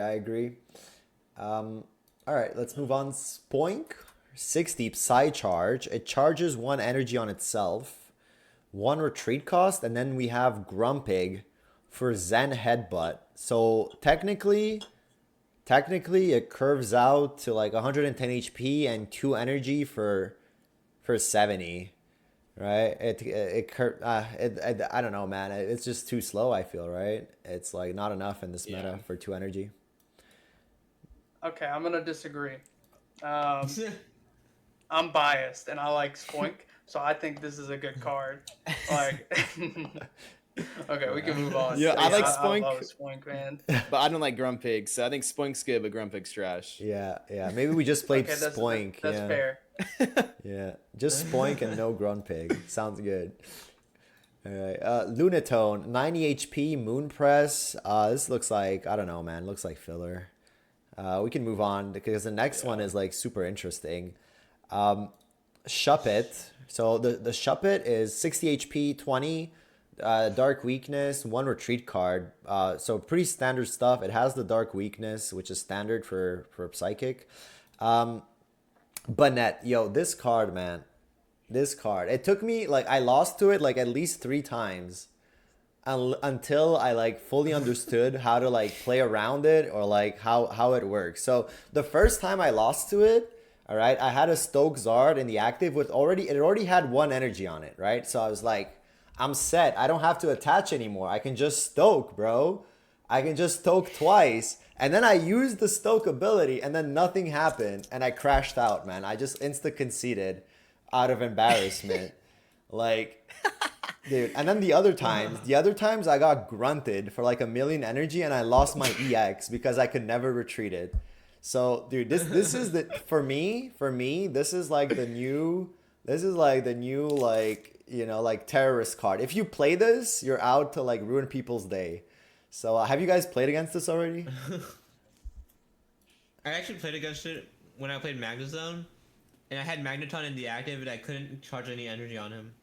Yo, this is, I mean, like whenever you see this, whenever your opponent is going first with this, it just feels so bad. Especially when he plays Grunt and you don't play retreat cards, right? People have they started phasing out the retreat cards, but like if he traps something in the active and discards with Grunt, like you can lose 2 points. You know, like you're gonna give away your EX because you can never get it out of the way and you can never attack with it, which is like pretty crazy. And the other thing is that the effect applies to the player. It doesn't apply to the Pokemon, right? So another time where I lost is like I retreated. I managed to retreat whatever Pokemon was in the active, and then I tried attaching to the new one that I put in the active, and then I was like, I'm done, man. I just conceded. Poor guy. Wait, oh my god, yeah, you're right. I didn't realize it's the player. Yeah. Wait, Yeah, it's not I just realized that. Yeah. Oh my god, that's evil. Dude, it's fucking evil. No, this card's very good. This card is evil, man. And you like people that play this, you're guaranteed that they're playing double Grunt, like guaranteed. So you're in for a bad time. You're in for a bad time. You can't And then attach it's to good. the. You just use. Sorry, go ahead. Yeah, it's good. You just use 1 energy, and like I see people play this with Mewtwo. So you just use 1 of energy, and then for the rest of the time, you're just powering up a Mewtwo to win for the rest of the game. Yeah. Yeah, it's true. It's true. That's how I love this. Yeah. Yo, this card is evil, man. This card is evil. But great card. I love the concept. Like, it's great. I think it's a great card. I just hate playing against it. Yeah. Yeah, I think we're gonna see a lot of it. We're gonna see a lot of it. I do think you can, I'm not sure if it's competitive. It's too early to tell if it's competitive or not. I've only faced it in like viewer games and stuff, but yeah. I feel like it might be competitive because if you really think about it, right? You Sabrina in Magikarp, or like you Sabrina in Gyarados with no like only 1 or 2 energies on it. And you can't do anything against that. Yeah.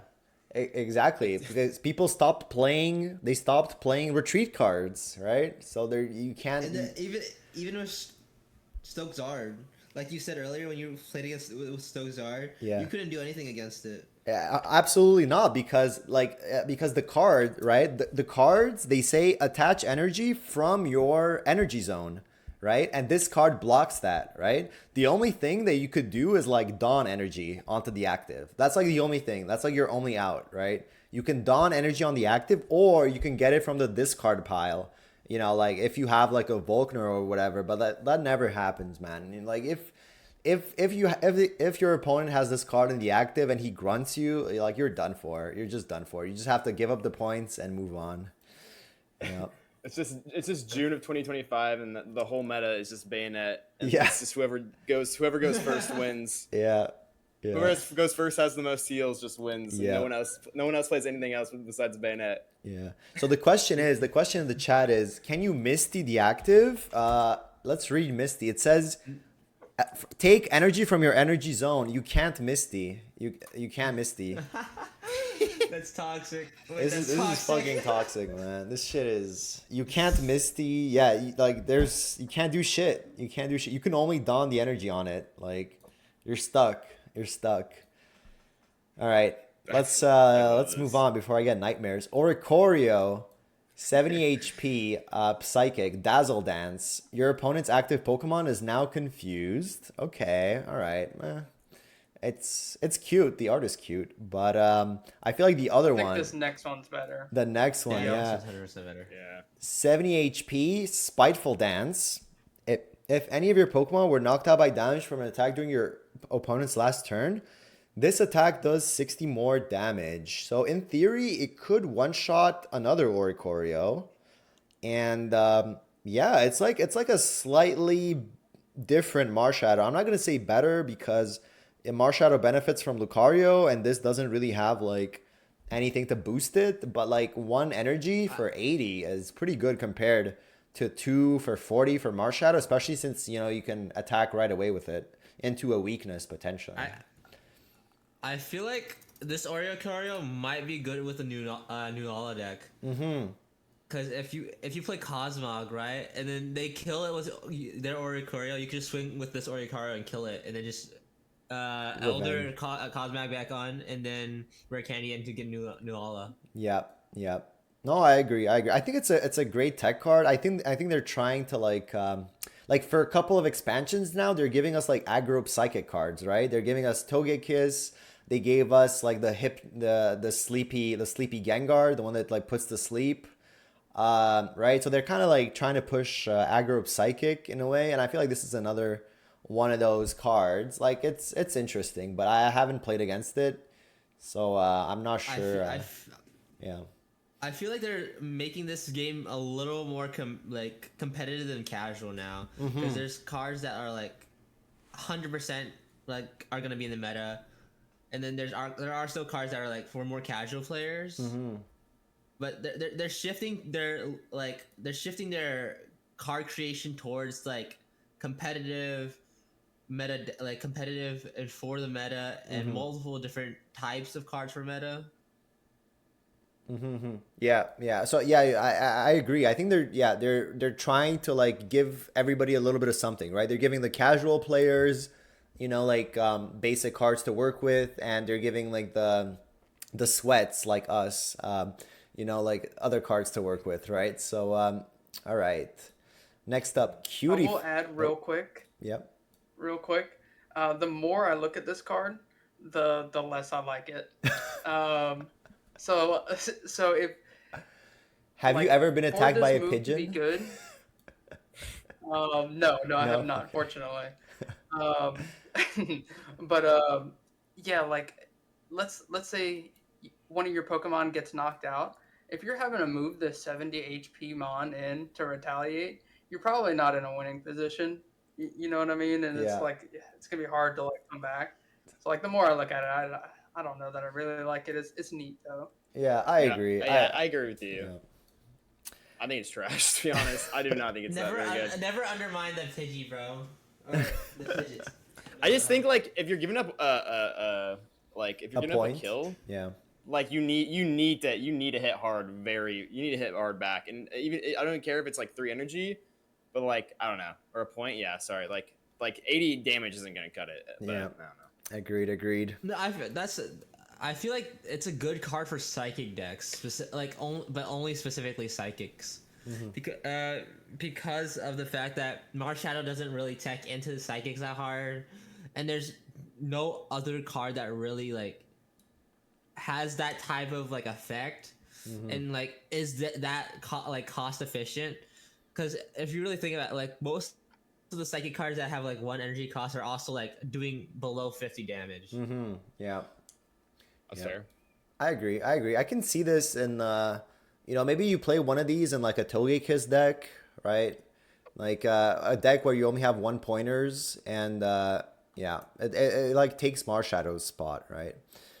In like fighting box decks. So yeah. Anyways, interesting card. Let's we still have a couple of psychics. We have Cutie Fly, 30 HP, yikesies. 10 damage, but 0 retreat. Pretty interesting. Super fragile. Let's see the stage 1. Ribombi, 80 HP, Fairy Wind for 40. This is already much better. Still 0 retreat. So this is the stage 1. Okay, there's no stage 2. I thought we were gearing up for stage 2. I was like, all right, no, Nope. this is it. This is it. Okay. All right. Well, they're playing into the psychic aggro, right? I think this is the Yeah. only card with 30 HP that actually does damage, though, which is kind of interesting. Oh, that's true. That's I true. think that makes it good, doesn't it? Yeah, I think so. I think that makes it the best card in the game, actually. It's a power crept Magikarp. Guys, they power crept Magikarp already? God damn. God damn. All right, next up. Comfy, 70 HP. It does look comfy. Flower Shield. Each of your Pokemon has any psychic energy attached, recovers from all special conditions, and can be affected by any special conditions. And you can use this. You can use this every turn, I'm guessing. Oh no, it's like continuous. It's bench, too. continuous. Mm-hmm. The Muck counter. Oh, so it's like an RC, it's like an Arceus ability just for everyone. Yeah, exactly. Yeah, it's like a team Arceus ability. It's a basic too. That's kind of If interesting. they have psychic energy, but yeah, it's a card that's like it's there to like help you out. It'll really kind of depend like what the meta looks like if this is going to be good. But it'll also only be played in psychic decks. But it does have the advantage in like it doesn't have to be played on a psychic Pokemon. Yeah, It just needs the psychic energy. yeah. Oh, Yeah, somebody in the So chat is- says Snorlax Tina. Your Snorlax never falls asleep, I guess.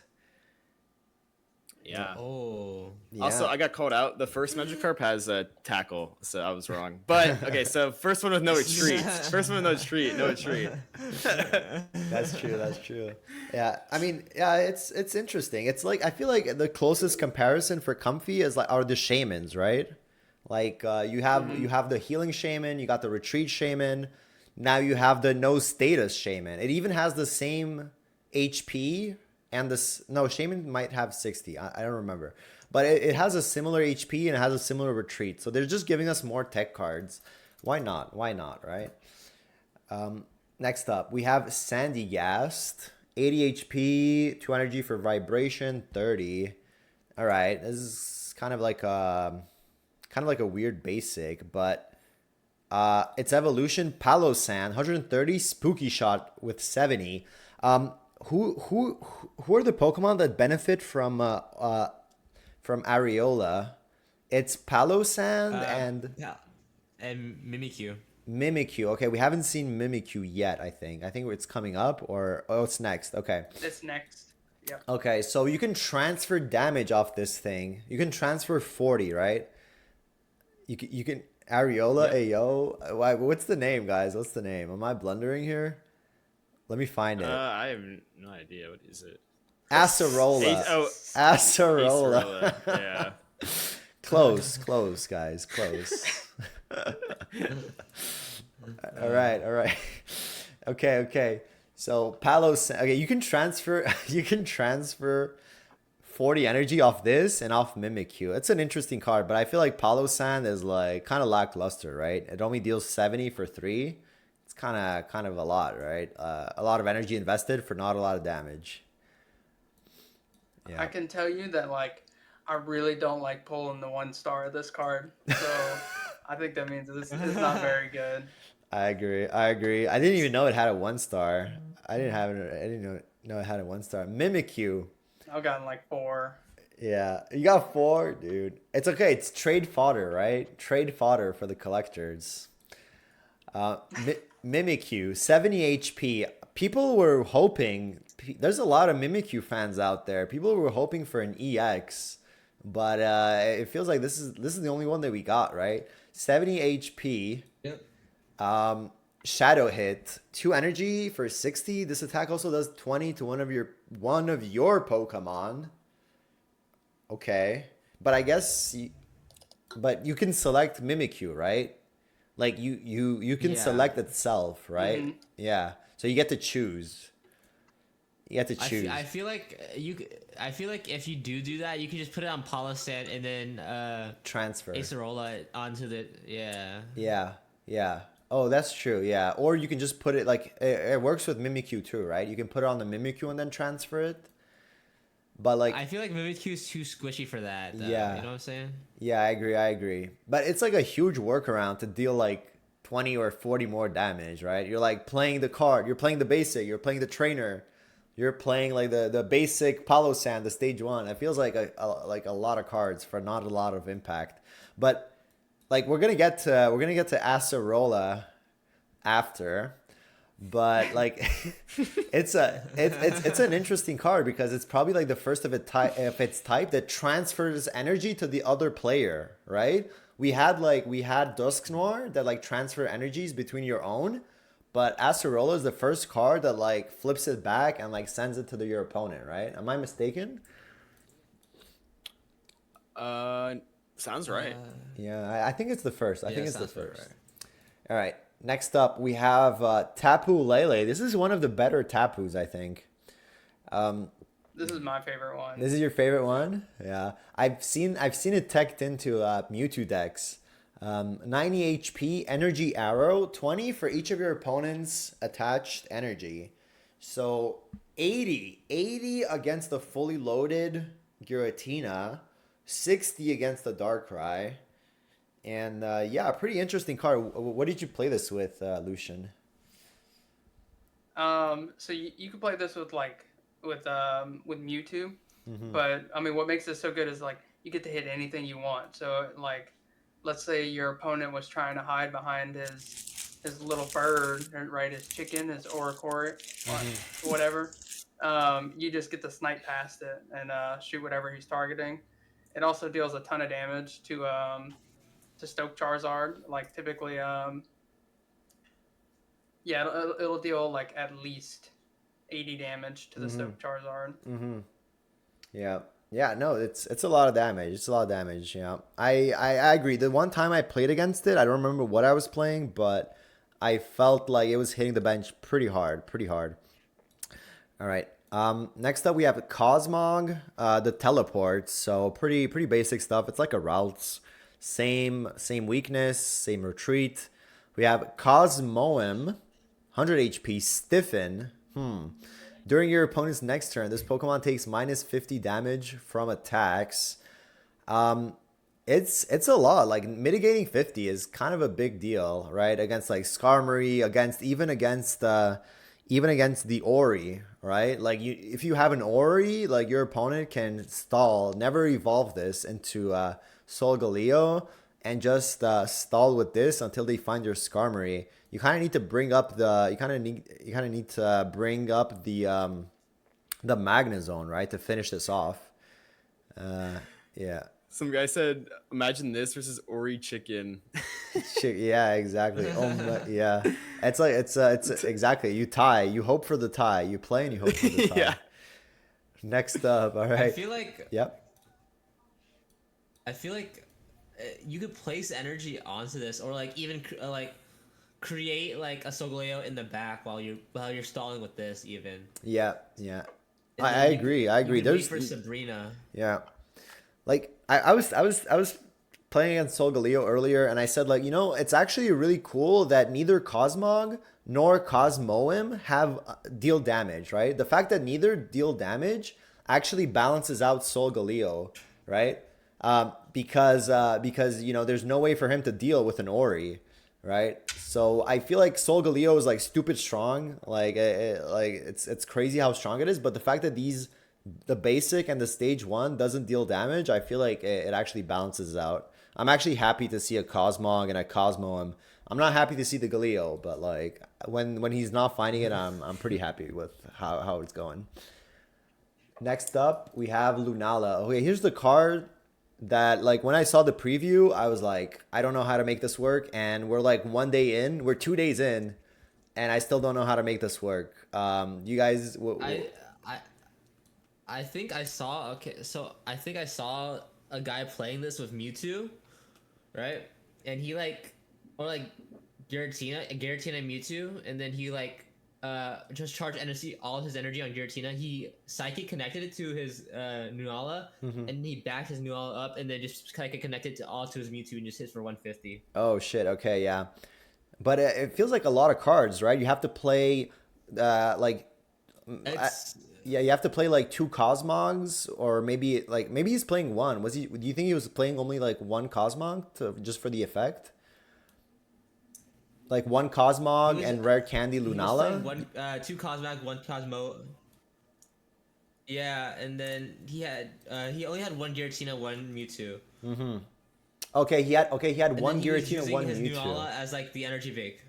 I see. Okay, Yeah, I he was see. using his Yeah. Nunala as the energy bake. Yeah. I'm curious to see this. I haven't played against it yet. I haven't seen a single one, and I'm excited to play against it. Yeah.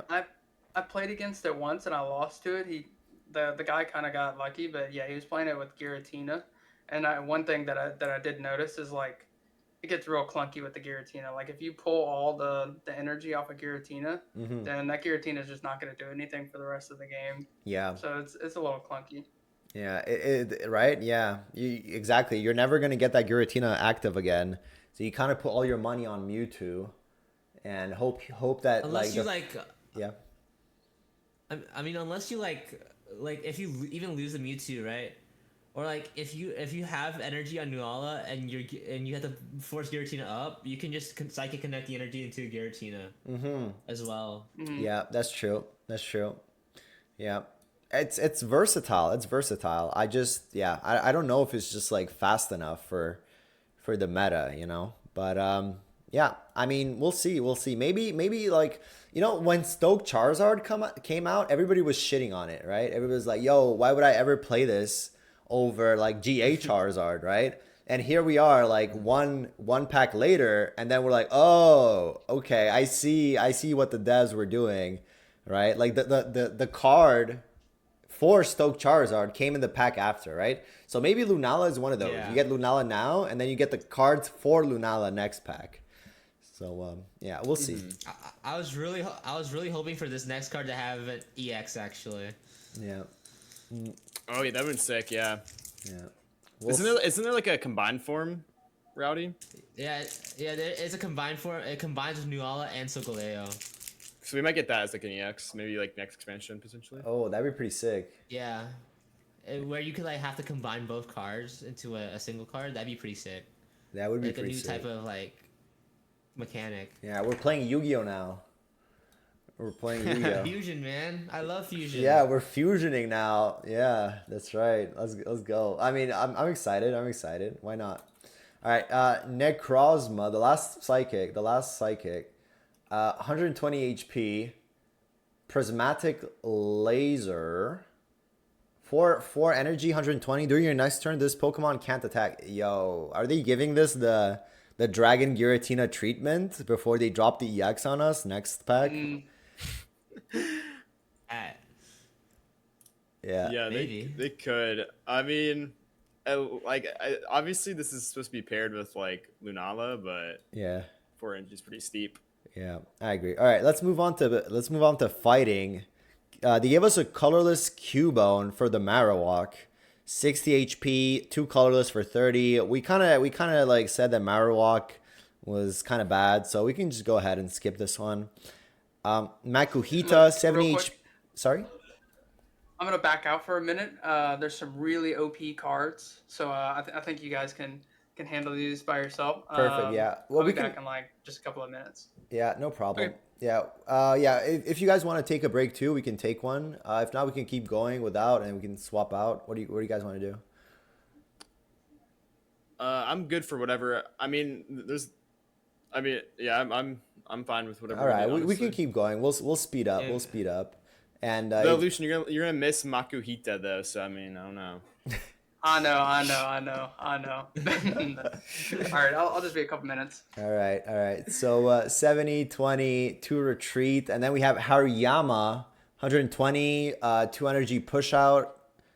Switch your opponent's active Pokemon to the bench, and then he chooses. Okay, this is like what was it called in the previous pack? It was like the octopus, the Graplock, right?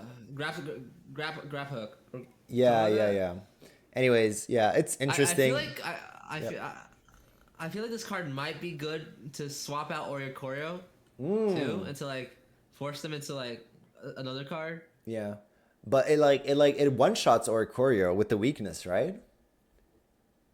Yeah. Yeah, it one shots it, but I guess if there's a cape on it, if there's a cape on it, you can swap it out. But your opponent gets to choose though, so he might choose his second Oricorio, right? But I feel like most, like, if they're not running a pure electric deck, they only run one Oricorio, and they have like their EXs on the bench. So like a Hariyama into their EX might be like actually the pet play. Yeah, yeah. No, I agree. I agree. Yeah, that's interesting. That's true. The Giratina decks that only run one, you just move it out the way. All right, Soul Rock, 90 HP, Solar Beam, pretty filler. We're gonna skip it. Drillbur, 60 HP, Scratch for 10, but it evolves into a metal, right? It evolves into a metal type. We can maybe go to the metal. Yeah, Excadrill. Excadrill, which is a stage 1, 110, 50 damage, a metal type, 3 retreat. You're kind of committed to it. People were like, you should play this instead of Skarmory and Solgaleo. I'm not sure I agree with that. What do you guys think? Yeah, people were playing I mean- playing this with I don't know. Honestly, I don't play enough Solgaleo. I mean, since I personally I've ran multiple variants of Solgaleo, in like the amount of ranked games I've played. Excadrill Solgaleo has, for me, has the highest win rate out of all of them. Really? Because you could lane into Excadrill to finish it off with Solgaleo, and then if you run into Oricorio, you could just Excadrill into it. That's true. That's true. That's actually true. And the 3 retreat doesn't matter because you have Solgaleo, right? You can swap it out whenever you want.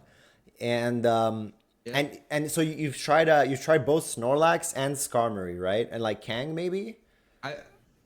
I've tried Snorlax, Skarmory, Drampa, and Excadrill. Mm-hmm. Those are the ones that were like really meta. Like the first day for me, it was really like those cards were the ones that I saw that could possibly work with Solgaleo. Yeah. And Excadrill has given me the highest win rate. Really? But Drampa is, yeah, and Magearna is the most consistent. Mm-hmm. Yeah, yeah. Either you want that or that. Yeah, we can take a peek real quick at the win rates on Limitless on the updated. I mean, it's not a lot of data. It's not a lot of data, but let's just take a quick peek after it loads. Hold up. Okay, so you have Skarmory, Solgaleo. I mean, there's only like 15 games, but like 52%. And you have Solgaleo Excadrill, which is like 11th, which is 58 over 5 games. So you might be onto something. We're gonna need more data, but you might be onto something here. Like my first thought is like it's a stage 1. It's not as consistent as Skarmory, but in the end, you need the same amount of cards because you're playing tools, right? You need like Skarmory. Exactly. Yeah, Skarmory hits for 20 if you don't have a tool. So like in the end, you need the same amount of cards to play Excadrill or Skarmory.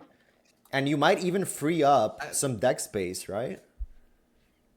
I feel like Morgana will get the highest win rate by the end of the season. Yeah. Because of the fact that she hits for 80 and she only requires, I believe, it's 2. She requires 2 energy, but she has a higher HP than like some of them, and you could just like you could just run solo steal too. Yeah. No, I mean when I've played against Magearna, like obviously I was playing Ori and I got trashed, but like it's really good against Giratina and Darkrai, right? Yep. Yeah, it works great into Giratina Darkrai. So yeah. Maybe like you can combo, right? You can do like 2 Excadrills, 1 Magearna. So like this you have a rounded, like you do like the way Skarmory Magnezone work. You had 2 Skarmory lines, 1 Dialga, 2 Magnezone lines, and now you play 1 Magearna, 2 Excadrill lines, and 2 Solgaleos. Yeah. Anyways, Yeah, very interesting. I don't have my second one yet, so I haven't really played it to know, but I'm happy to get your take on it. I'll definitely try the Excadrill version with or minus a Majourna. All right, next up we have Timber 60 HP 20. Chat is telling me how to pronounce it. Magirna. All right, I'm gonna learn it. Guys. I'm not gonna learn it. All right. We have Girder, 90 HP, strength for 2 energy, 2 retreat cost. Doesn't this guy have a stage 2? Isn't like the dude with like the double? Mm-hmm. What's Yeah, Conqueror. Yeah, Conkeldurr. I cannot Conkeldurr? wait Yeah, for this card. I love this card. I mean this guy's a menace in the Pokemon games, right? Yeah, He he's has pretty good. He has a really high attack stat. Yep. All right. 150 HP, Guts. If this Pokemon would be knocked out by damage from an attack, flip a coin. If heads, this Pokemon is not knocked out. Holy shit! And its remaining HP becomes 10. Wait, and you do this every turn until you flip, right? You do this every turn until you flip tails. So like in theory, this guy is unkillable. But it's Yeah. wait, no, but it's only from an attack. Yeah. Exactly. attack. So like if it's poisoned, it'll die. If it's burned, it'll die. I think it's a super fun card. Yeah. I feel it's a great card I too. I feel like a lot of meta decks also don't really run statuses as far as I've seen. Mm-hmm. Like there may be like a poison bar, but you could just PCO it or PCL it. Mm-hmm. And like a bunch of stuff like that where they have to actually fully attack you to get you knocked out. Yeah. I agree. Somebody said YouTube content card. I agree, man. I agree. We're gonna have to cook with this one. But yeah. I mean, it's if we're theory crafting here, we're gonna get the Pissimian after, but like Pissimian might be able to send 2 energy to this guy, right? You open it with Pissimian, and Pissimian died, and then you put all your money on Conkeldurr to being the unkillable beast after Pissimian, right? All right, let's move on. We already saw the Crabrawler. We talked about the crab already. Rockruff. Okay, here's a card that like really like took me by surprise. Like I overlooked this card as well as its evolution. 60 HP. It's a new staple in the Rampardos decks, and you can quickly understand why. Signs of Evolution. Put a random card that evolves from Rockruff from your deck into your hand. So you have 2 options, right? It's like a Sprigatito on roids. That's right. You have 2 options. You have the Lycanroc, the Sun version. They're both called Lycanroc, but you have the Sun version, which is 100 HP. Midday. Yeah. Midnight. Okay. And 3 energy for Crunch 80. Flip a coin. If heads, discard a random energy from your opponent's active Pokemon. This is kind of bad, don't you guys think? Compared to the other one? Yeah, the other one's way better. Yeah. Other one's way better. Agreed. It's the Midnight version. Bro looks roided out, man. Yo, he's on one.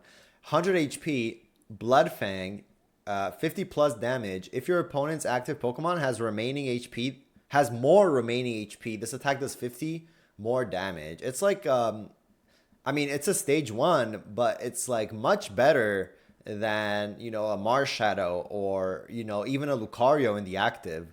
Like, this thing is a menace. Have you guys played against this? This thing is very good. I played this deck on stream today, and I went 7-3 and ranked with it. Holy shit. It's very powerful. So you just played alongside Rampardos, and you put it together so easy and so consistently. When you play with Rampardos, you always start with the Rockruff.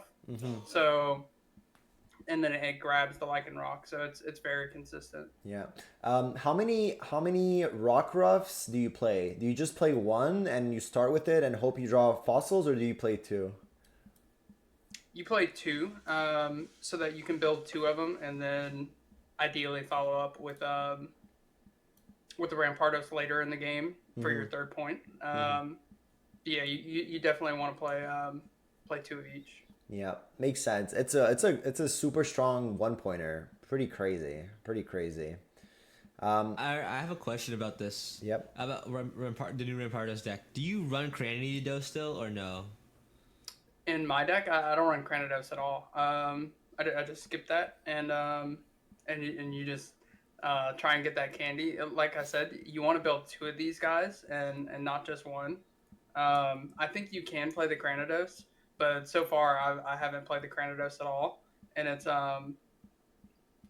it's tough because you obviously can't Pokeball for Fossil, but I still find that the deck's very consistent. You play two Ionos with it, so if you haven't found like your pieces, then you just you get to search for them again. Okay. I believe the tournament one you have two Rampardos in there. I could be wrong though. I could be wrong. Yeah. There's different variations of it, obviously. Yeah. But I mean, I've been playing against this with the electric deck, and dude, like it's a pain, man. I'm praying that the Giratina Darkrai's with the helmets come back to like get rid of these people on ranked, man, because I've been having a tough time with an electric deck against this. I mean, Lucian, you've played against this. What counters this? What's the best counter deck against Lycanroc Rampardos? I mean, one issue with the deck is like you're playing Rampardos, and Rampardos is very important sometimes.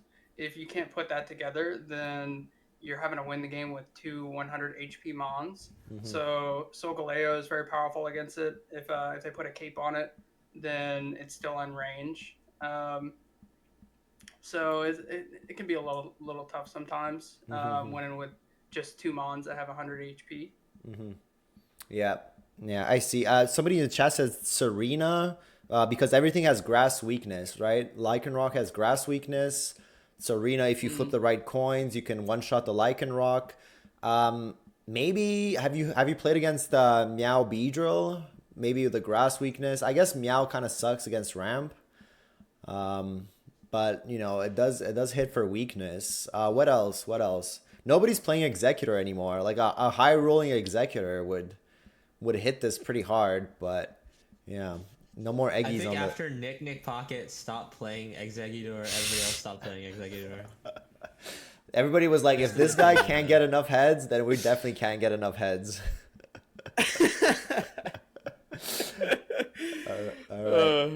All right, let's move on. Great deck, great card. Lycanroc took me by surprise. Rampardos is definitely an issue now.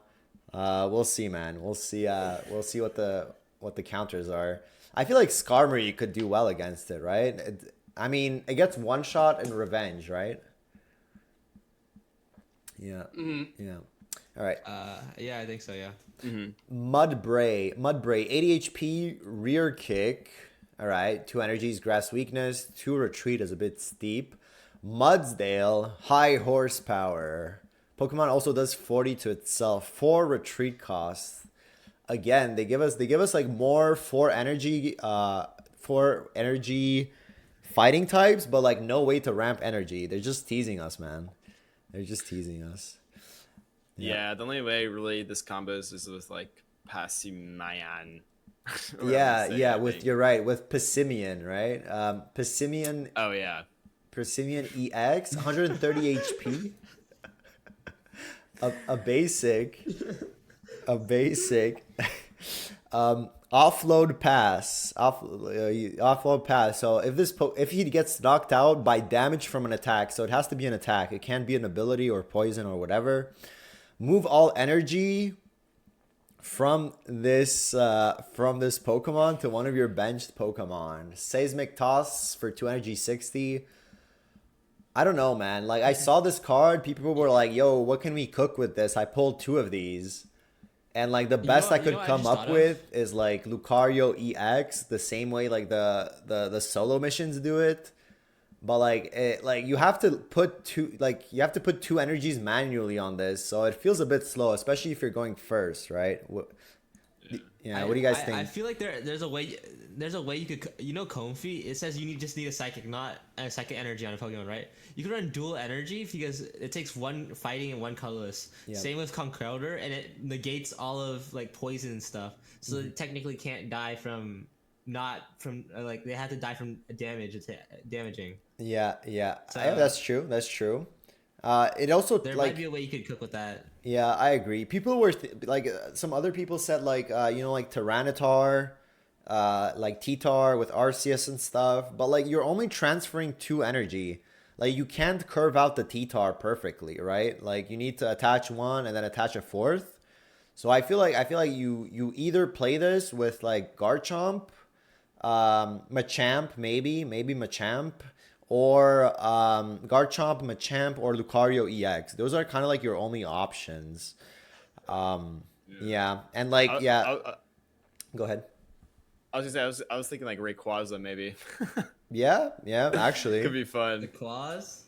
Rayquaza. Give him some action. give him some action. That's right. Yeah. Somebody in the chat says 60 damage feels low for 2 points. I kind of agree. Like I feel like he needed to do a bit more damage, and the ability is cool, but you're just not doing much with 60 damage for 2 energy. All right. It sucks because like all these EXs that we found like less impressive, they're all kind of stacked in the Lunala pack, right? They like I was chatting with people earlier, and like in STS the Dialga pack kind of had more heat than Palkia, and I feel like it's even more unbalanced this pack, right? With Solgaleo Lunala. Have you guys been having the same feeling or? I mean, the Decidueye comes from Nuala, and that's like a really good like EX. There's also like a couple cards that like I'm pretty sure if I'm not mistaken, some of the like tools also don't come. They aren't universal. No, So you're right. They're like set specific. So like the leaf coat or like the leaf cape or whatever, it comes from Nala, and as well as like the fishing net. Yeah. And stuff like that. Yeah. So I feel like even though all the EXs are like stacked to get like towards Solgaleo being better, like the more supportive cards are coming from Lunala. Yeah, I mean one of the good like we're gonna touch on it later, but like one of the great cards that comes from Lunala is Guzma, right? Like I did 180 on that card. I'm impressed with it now, but yeah, we're gonna touch on it later. Okay, last fight. I wasn't sure. Sorry. I wasn't sure if it came from Sun or that's my bad. If it wasn't. Yeah. But I think Barb definitely comes from Lunala. I'm not tripping. Yeah. But like I think Cape comes from Galeo. Yeah. All right. Yeah. Let's see. All right, last fighting. What is this? Minior 80 HP Star Drop does 40 to one of your opponent's Pokemon. Okay, it just looks like filler, I guess. It's like I don't know, you get to select, but like you're not doing much with 40 damage to the bench for 2 energy. Like it's like a worse Hitmonlee, I guess. I mean, it could attack the front, but that's about it. All right. Let's move on to Dark. Alolan Rattata, 50 HP, Grass Weakness, 20 Bite. Alolan Raticate, Scrounge, and Scarf. 110 HP. It's a bit bulky. Discard a random item card. Oh, somebody in the chat said that Minior kills fossils. That's actually an interesting idea. Yeah, it does kill fossils at 40. Yeah, it does kill fossils at 40, the way Hitmonlee doesn't. Yeah, that's true. Okay, so Alolan Raticate, discard a random card from your opponent's hand. It's like, is this the same as like Persian? Or like Persian, you get to select? You get to pick? Am I tripping? Let me look it up. Shadow Claw. Oh, no. Persian is if heads, discard a card. But this one is guaranteed. This word is guaranteed. Yeah. Yeah. And this one's only an item. Oh, card. an item. Okay, yeah, an item card. Okay, my bad. Oh. Yeah. Perugli's the one you to choose. Yeah. I mean, pretty interesting, I guess, but he has to have items. And I think they'll just play their items if they see this card, right? They'll just play them. Yep. Yeah. All right, next up, Alolan Meowth, 60 for 20, Dark Grass Weakness. Alolan Persian, it looks kind of goofy, man. 100 HP, fur coat. Doesn't it look goofy? It looks goofy, man. Fur coat. I like it. You like it? You like it? All right. This Pokemon does -20. Wait, takes -20 from attacks. Okay, it has a coat. It has a coat. Claw Slash for 50. What do you guys think? I don't know what to think about it. I don't think it's terrible. I don't know where it would fit in. I think if you like Persian, you can maybe play it, but I think maybe it fits in like with the cards that are like hits for like I think Solgaleo, right? Hits for like 120, and if you like cape, you could totally knock it down twice to like maybe like even 20 HP unless they lily it. Yeah. I agree. That's the only thing I see. Yeah. I don't know. I haven't seen people play this yet, but we'll see. Maybe in like Crobat decks to like have something lead and tank damage, but like 100 HP still feels a bit low. Okay, Alolan Grimer, 70 HP Sludge Toss. I think it's similar to the other Grimer, but this one doesn't poison. 2 retreat cost, fighting weakness. Alolan Muck.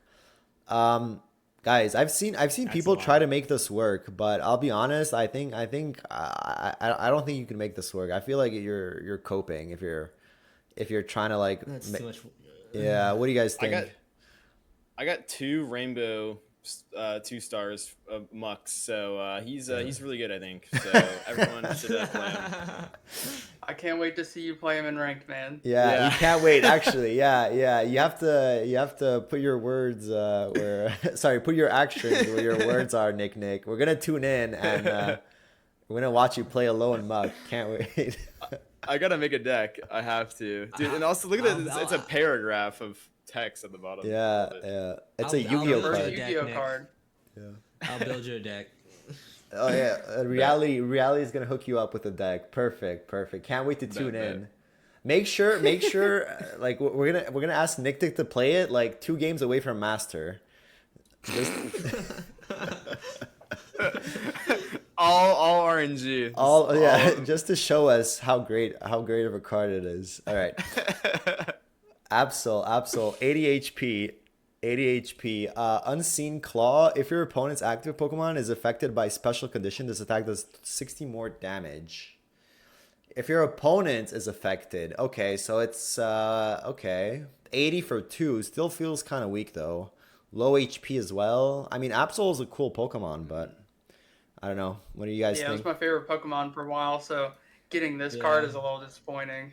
Yeah, it is. Yeah, maybe I mean, yeah. Maybe we're gonna get an EX eventually, right? Ooh, that'd be hype. Yeah, Trubbish.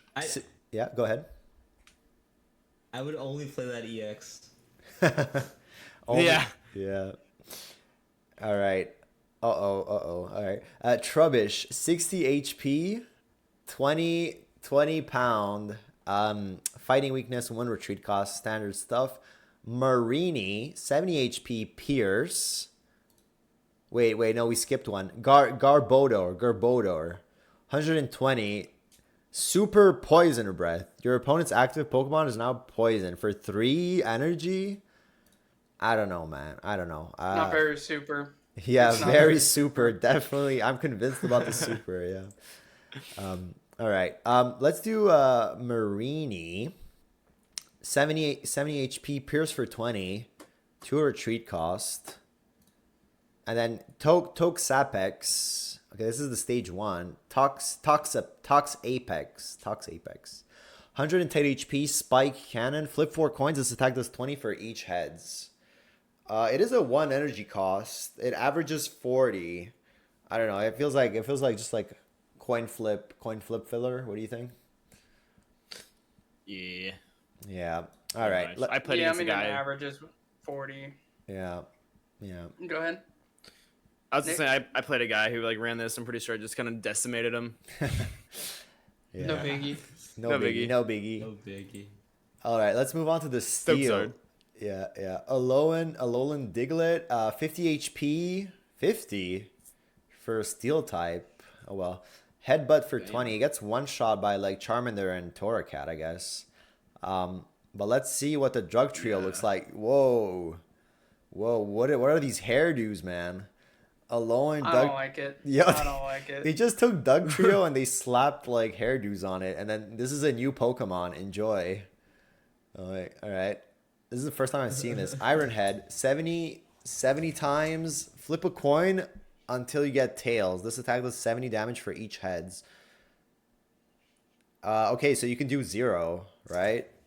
You can just do 0. Or you can do 700. I love the Gamba mentality that Lucian has. He's looking at the glass half full, or like 8 quarters. Yeah, really, yeah, definitely half full. Definitely half full. All right, here's the Excadrill that we talked about. We can skip over it because we talked about it. Excavalier, this is evolves from like the other grass type, right? Pike, 30. This attack also does 20 to one of your opponent's benched Pokemon. Okay, that's all right. Like 1 for 1 energy attacker. It's all right. I don't know. Do you guys have any like hot takes about this, or is it just like, yeah? Yeah, I don't. Not really. It's Yeah. okay. 3 retreat is pretty rough, but Yeah, it is pretty rough. Let's see next. Klefki. Okay, they added a Sigiglyph.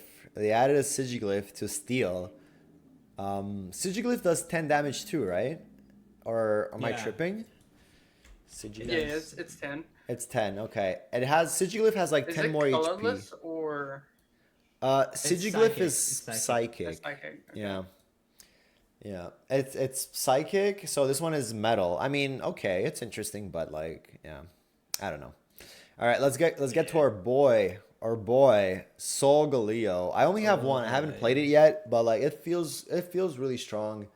There were a couple of games where like I was like, if I was playing against Solgaleo, Snorlax, and I could have won if I managed to like trap the Snorlax in the active with like a Sabrina, but obviously like the ability just like gives so much versatility. Yeah. Yeah. I mean, Reality, you said that you played Solgaleo with like a bunch of different things. Are you still like playing this on ladder as like a preferred deck, or? I play this on ladder as a preferred deck over Incineroar, but I feel like a lot of people are starting to play Steam Zard a lot more, so it might be like getting a little hard counter now. Because if you don't have Cape in your hand, you're gonna insta die to Steam Zard because it does 170. That's true. Yeah, and you The lower yourself. the only way- Yeah. Yeah, the only way you really live is by caping and then having fucking what's it called? Having Lily in your hand and going for another attack. Yeah. Yeah. I mean, my hot. So I was. Go ahead, Nick. I was gonna say my hot take on this is Steam Zard like literally barely beats it by like 10 HP, like with any like combo. Like if Solgaleo has like Giant Cape, if you have red, you kill it because it does 10 damage to itself. So I think I could be completely wrong, but I think people are gonna be running like double blue in this deck if Steam Zard becomes just like super like the meta deck. or I feel like they would run Adamant over blue because Adamant is the steel one. Adamant, or whatever. Yeah, sorry. Yeah. I never run that. So. Yeah. Don't give me hope. I have the full art, and I was coping the entire time. But like, don't give me hope, all right? All right. But yeah, I mean, it's interesting for sure. If you need like, if you can't find your capes, the only other things that keeps you alive is Adamant. So maybe like not 2, but like maybe a 1 of Adamant. It wouldn't be too crazy, would it? Yeah. How do we counter Solgaleo, guys? How do we counter Sol? Honestly, I've been having a good time. Like Charizard. Oh yeah, with Charizard. Yeah, Charizard. You could all Incineroar. That's right. And honestly, like I was playing Ori Magnezone, and as long as they didn't have Magirna, I was chilling. Like I was having a good time with like double Ori and Magnezone, even against Skarmory. Because of Skarmory's electric weakness, I was playing 2 capes and stuff. So honestly, like the deck, the Skarmory version doesn't feel that oppressive. Like the Magirna version seems a bit better in certain matchups. So Yeah, I mean, it definitely feels a bit more balanced than I thought it would be, right? Like I saw this card and I was like, yo, this is like the best card of the pack. It's like definitely solid, better than Lunala, but yeah, I don't know. It like I don't like feel bad when I match up against it the way I like you would feel bad like against Dark Tina last patch, right? Yeah. Yeah. All right, let's move on. Majerna. Okay, so we kind of touched about this. We kind of touched on this. 90 HP silver cannon. If your opponent's active, does 40 more damage. So that's 80. 80 to the Ori, the electric Ori. It's 80 to Giratina. It's 80 to Darkrai. Darkrai. Honestly, this is a crazy tech card. Oops. Yeah. Yeah. It's one of my favorite techs to run into any steel deck. So like I want to say on day one I originally was running a Dialga Solgaleo, and then I switched over like I want to say like 5-6 hours in I switched over to Skarmory, and then after that I switched to Drampa and then Magearna, and then I feel like I slowly landed on Excadrill being my favorite one, but over time Magearna is probably gonna take over Excadrill 100%. Yep. Yep. It's crazy. It's crazy to play against. It's also good in the mirror match, right? Because it does hit Solgaleo for 80, right? Solgaleo has an ability, Yep. so it's like it's not a dead card even in the mirror match. And yeah, no, I think it's Magearna. Yo, like there's I'm reading the chat and there's like 5 different ways to like pronounce it. I think I'm just gonna wing it. I'm just gonna wing it. You guys have to like settle on the right pronunciation if you want me to learn it. Say it however you like, man. Nick says executor. Executor. Nick says a lot of words that don't make sense after we read it. Yo. Okay. All right. Next up, dragon types. Here's the Drappa that you talked about earlier. 100 HP dragon, no weakness. Berserk for 20. If you have damage on your Pokemon, kind of like Incineroar or something, you deal 70. This is a cool tech card too. It's a pretty cool tech card too. Yeah. This is a tech card I run in with my Incineroar. And I think that Incineroar is gonna have a higher win rate than like maybe even Steam's art if you play Drampa correctly. Yeah, I agree. It's a great take card. The art is really nice too, right? For the full art, we're gonna get to it later, but yeah, no, I can definitely see it being a better pairing into Incineroar than Stokesard, and because of that, it just makes Incineroar a bit better because you don't auto lose the way you auto lose to Ori with Stokesard, right? So yeah, maybe we're gonna see Incineroar, make a little comeback. Jangmo, a dragon type, 60, 20, colorless, no weakness, standard stuff. Hakamo, 100 HP, 2 damage for 60. Terrible. Yeah. You have to play fighting Next and one's even electric. worse. Yeah, you have to play fighting and electric. It's a lot to ask, man. I mean, you can play it with Ori because Ori is 1 electric, 1 colorless. And you can play it with Marshadow because Marshadow is 1 fight. I don't know, I'm coping, man. Como. Como, 150 HP. Clanging Scales. During your opponent's next turn, this Pokemon takes plus 30 from attacks. Yeah. All right. I don't know. What do you guys think? I don't like it. Yeah. Yeah, I don't like it either. Yeah. I feel like running double energy is you're just asking for trouble. You're just asking for The trouble. best part about the card is it looks like an Aerodactyl that's wearing samurai armor. Oh, true. It does. It does. I'm coping over here for like something to help with dragons, guys. Yeah. We need an energy generator card for dragons, right? All right. Yeah. Lance. So, Tyrantarm said, Lance supporter will save Dragon. Copio. Yeah. Hopefully, man. Hopefully. All right. Iris, bro. Copiomo instead of Como. All right. Tauros, 100 HP, Rising Lunge. Flip a coin if has this attack does 50 more damage. Yo, like they could. I don't know. Just yeah, it's like strictly worse than like the EX hitting Tauros, right? It's like yeah. Yeah. All right. Skitty, 60 HP. Fighting weakness, 1 retreat. Delcatty, 90 energy assist. So here's the first. It's the first colorless ramper. This is probably the only way to get colorless energy on your Pokemon, right? There's like you can't attach it from the energy zone, but you can get it from this energy assist. Take a colorless energy from your energy zone and attach it to your benched Pokemon. I mean, Manaphy kind of does it for colorless too, right? This is kind of like a stage 1 workaround for other stuff. I mean, it's cool that it exists, but like I don't think you're gonna build your deck around this. Yeah. Yeah, I but agree. you're totally right though. Yeah, is this the only way to get like a colorless energy? I think so Yep. because the deck builder doesn't allow you to select colorless energy. You have to pick like some color, but I feel like this is the first way to actually get a colorless energy on your Pokemon, and it's gonna be colorless. Yeah, top right. Unless Porygon. Nope, Porygon doesn't do that. Okay, yeah. Yeah. Anyways, pretty cool.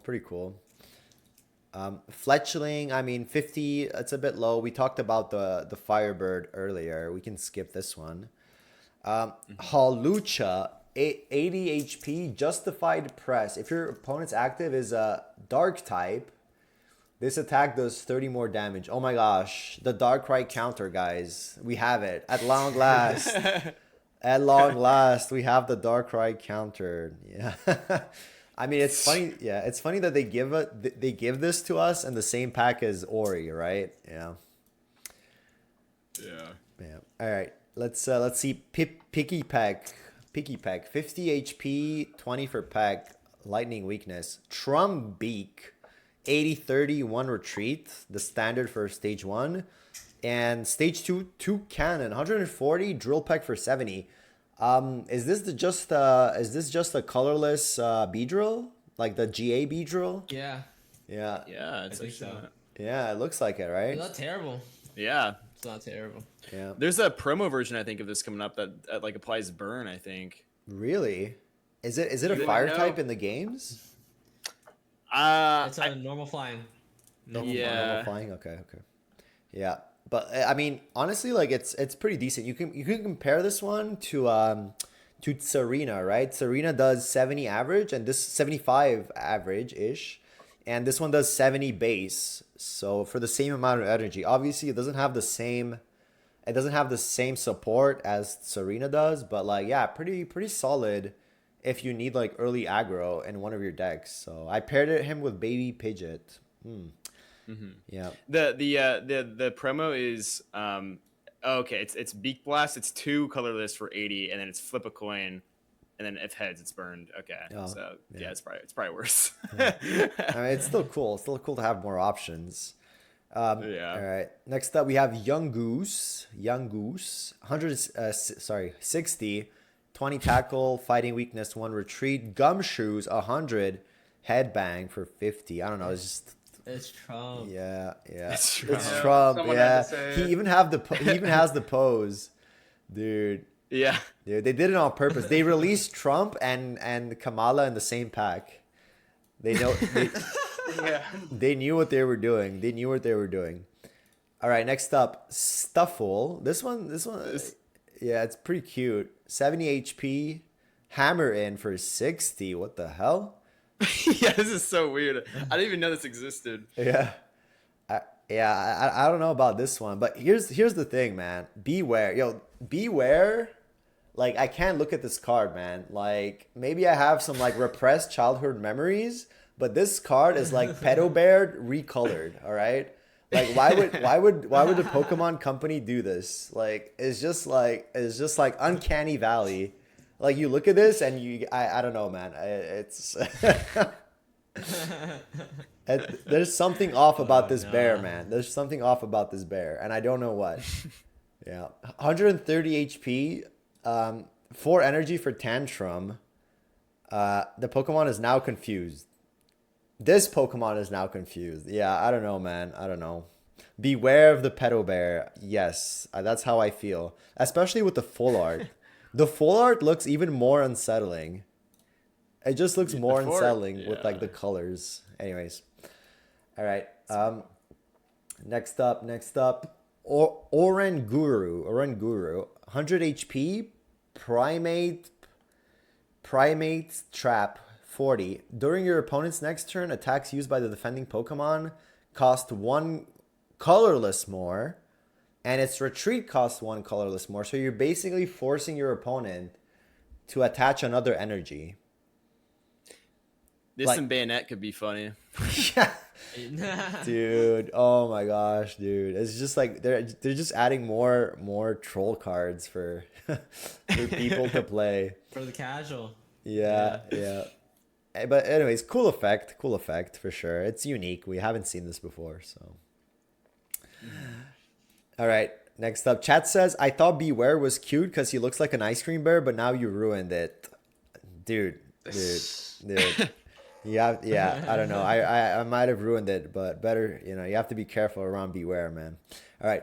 Big Melisada. Am I saying that right? Yeah. Heal 10 and remove a random special condition from your active Pokemon. So this is like Pokemon Center Lady, but an item. So you can use it in the same turn as something else. Yeah, what do you guys think about this? I feel like it's just not enough healing. I feel like if you use it in the same conjunction as Lily, it might work because you're healing for 170 plus like status elements. Or you could put it on Solgaleo so you don't tie. Because if, for example, if Solgaleo is at 10 and like I don't know, like a Steam Zard is like at 120, you could heal and it's your turn. You heal for 10 and then you attack Steam Zard and you win. Right. Yeah, very interesting. Yeah, you're right. It's an item, but it's not a. Do you attach it like a cape or do you just use it like a potion? It says a heal. It's like a potion. It's like a potion. Okay, yeah. It's like a potion. Okay, so you can use it on top of like a cape or whatever. Okay, yeah. I mean, it looks good. It looks tasty, but like other than that, yeah. All right, next up, Fishing Net. This is the secret tech card in the Wishy-Washy decks. Yeah. This is the secret tech card, okay? Watch out for this one. Not a secret anymore. Not a secret anymore. I guess it's good for like it would have been good for Gary if Gary was still around, right? Like if you get your carp sniped, like you could get it back, I guess. But like what would you remove to play this? So, yeah. I feel like you would remove like it'd be like one of your capes. Yeah. Potentially, yeah. But I mean, it's interesting. You could also get your Origin Form Palkia back. Oh, that's true. That's actually much more important. Yeah. Sometimes you need it. I need like water. Water Pokemon. You could get it back. Yeah. All right. Let's move on to another impactful. Probably like the first, or like I don't know. I'll say we'll say it's the first, still the first most impactful card, and the expansion, right? Rare Candy. It's aight. Yeah, it's aight. Yeah. I don't use Evo State. It's aight. It's aight. Filler, right, guys? Filler. All right. Yeah. I mean, we don't have to like this card has been discussed like through and through. Let's just say like, who do you think is the best benefiter from it so far? If you had to pick one. Can I pick two? You can pick two. You can pick two. Sure. I'll tell you what. I'll pick one because I know what Nick's gonna pick. I'll pick Solgaleo. Okay. And what's Nick gonna pick? Nick, what are you gonna pick? I guess Stoke Zard. Yeah, that's pretty good. I was trying to find something else in time. I couldn't think of anything though. Rampardos is pretty good though. Rampardos is pretty good too with it. No, for sure. Yeah. Blastoise, Rampardos, Venusaur. But what if you had to pick one? If you had to play only one stage 2 with Rare Candy for the rest of the format, what would it be? Charizard. Yeah. I would play. That's a tough one. Yeah, it's a tough I'll one. play Incineroar actually. Yeah, yeah. I think those are great. Yeah, those are great calls. Great calls. I thought Beedrill was gonna be better than it ended up being with it. I was a bit let down. But yeah, I think Stokesard is the clearly the winner, and Rampardos and Incineroar are also up there with him. So yeah, great cards, great cards. Rotom decks. So I thought this was actually going to be like strictly worse than Pokedex, and then I read the card, right? I read the card and it says, look at the Shuffle. top card of your deck, then you may shuffle your deck. So you actually get to pick. You get to pick if you want to like top deck whatever you saw, or if you want to like send it at the bottom. But yeah, I mean, I don't think you like. Is there room in decks to play this, or is it just like a fun little thing on the side? I feel like there is a room if you're like, for example, in fossil decks, if you see that it's not a fossil, you could like totally Shuffle. your deck to try to get a fossil. But So like yeah, maybe. yeah. Would you play this over Yono though? Is the question, right? No. Yeah, there you go. Lucian with the no. I agree. I think it's neat, but yeah. All right, Poison Wait. Barb. Poison Barb. Okay, somebody has to like explain me the hype around this card because like I still don't see it. Okay, like I can tell you. all right, tell me. I can tell Why you why right is now. this card hype? So like I said, I've been playing Skarmory Soul, right? Solgaleo. And this card's good because you can play Rocky Helmet and this card.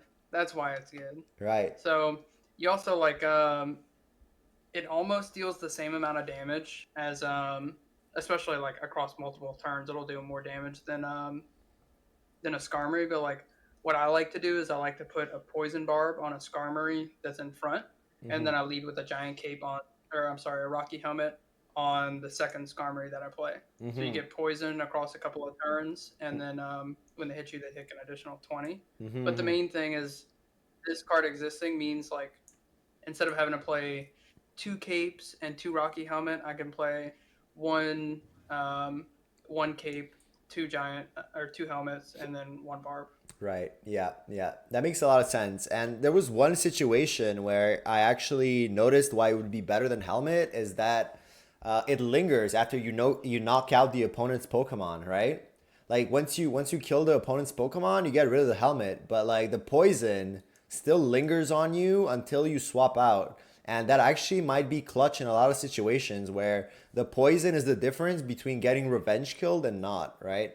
So yeah, I haven't pulled it yet, so I haven't used it yet, but like I'm starting to understand why people like it. I'm with you. I was skeptical until I started playing it. Yeah. And I think. yeah, go ahead. I'm sorry. I was gonna say. I think something I like honestly didn't even realize was this with Stokesard might be a solid counter to Oricorio if you're able to like outlast it with heals. Or obviously you could just use Rocky Helmet, but yeah. I mean, in my opinion, I think this is better than Rocky Helmet, but. Yeah, and I think Reality talked about Incineroar with this too, right? Yep. Yeah, so a great. You can like even like with 140, if you hit them for 140 with like the attack, right, and then they are at 10 HP, they die from Barb instantly. So, yeah. Like, yeah. There's a bunch of ways you could fit this into a deck. Yeah, no, I'm starting to see it. I'm starting to see the hype. You know, when it first came out, I was a bit let down because it doesn't apply the poison when you attack, right? So like even if you're playing Clodsire, you have to get hit first. You have to get hit first, and then you can revenge, right? Like I would have liked it better, and it would have been like maybe a bit more different than Helmet if it applied the poison before dealing the attack damage, right? Like if it applied the poison before calculating the attack damage, it would have made Clodsire much more relevant and a lot of other cards much more relevant. And the effect would be like similar, but like different than Helmet. Because now it feels like a bit way too close to helmet, right? Like it feels a bit close to helmet. Yeah. Yeah, but anyways, they release it like this. It's still strong, so yeah. All right, next up, Leaf Cape. This is another like super good item card. If you're playing Meow or Beedrill, like you notice the difference from 20 to 30. You have more room for Erica. You have more room for Lily, right? Have you guys tried? Meowscarada since in this new patch? I have I don't not. play grass decks. Not. Yeah. I've tried it, and I was a bit let down. I'm not gonna lie. It feels like I don't know, either the EX meta has kind of shifted, or you're just dealing with Skarmory, which is hard to deal with for Meowscarada. So yeah, I feel like it kind of fell out of favor, even though Meowscarada is a huge candy benefiter. I don't know. I feel like it kind of fell out of favor. Okay, let's get to the trainers. Yep. Which version were you playing? Were you playing Beedrill? I tried like a bunch of different versions. I've tried, Meowscarada Beedrill. I've tried even like 2 Beedrills with 1 Meowscarada. I've tried 2 lines of both, and I don't know, man. I just couldn't make it work. So Something to note is that, like, with Beedrill, it's actually the 10 extra HP is massive on Beedrill because he goes up to 200, so you can't one tap Beedrill now with red with Zard. Drew says he's seen people put Leaf Cape on mons that aren't like grass type. That's hilarious. I honestly didn't even think about it. You can just do that and it does nothing. Yeah. Oh, really? It does nothing? It just disappears, or it doesn't apply the HP? I'm guessing it just doesn't apply the HP. Okay. I can't believe they actually let people attach the card and just like find out the hard way. They could have just coded it to like not work, but like I guess they're into people learning from their mistakes. All right. Yeah. All right, next up we have Acerola. We kind of touched on this, so we can probably skip it. Ilima. This is an interesting one. Put one of your colorless Pokemon that has damage on it into your hand. Reality, did you try this when you played a Snorlax Solgaleo? Did you add one of these, or? I actually did, but I felt it was a lot stronger with a Snorlax Staraptor deck or a Snorlax Pidgeot EX deck. Yeah, I mean, it makes a lot of sense. Right? Like, you want to have more targets for it. I feel like it's great. Yeah, it's great with Snorlax. It's great with Arceus, but like Arceus is like history now, right? Everything is just much faster than Arceus. So yeah, I mean, this is a card that, like, depending on what they release next, it might come back, right? It might come back because it's versatile. It is versatile. All right, next up. Oh, this is a huge letdown, man. Kiawe. What a fucking letdown. What a letdown. Unreal. Choose one of your alone Marowak or Turtonator. Take 2 energy. Attach it. Your turn ends. It's good. Like I kind of like, my opinion of it increased with Turtonator, but I still feel like it's kind of cheeks overall. What do you guys think?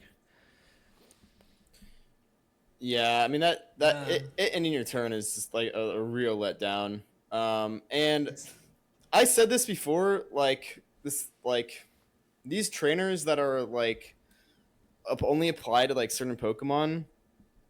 This is a little bit off topic, but like these trainers like apply to certain Pokemons in the long run just like are not like worth it. Like if you like think of like Red and like PCL, like these trainers that apply to like every single Pokemon. Like, I don't know. I feel like usually these cards are like usually like a letdown. Yeah.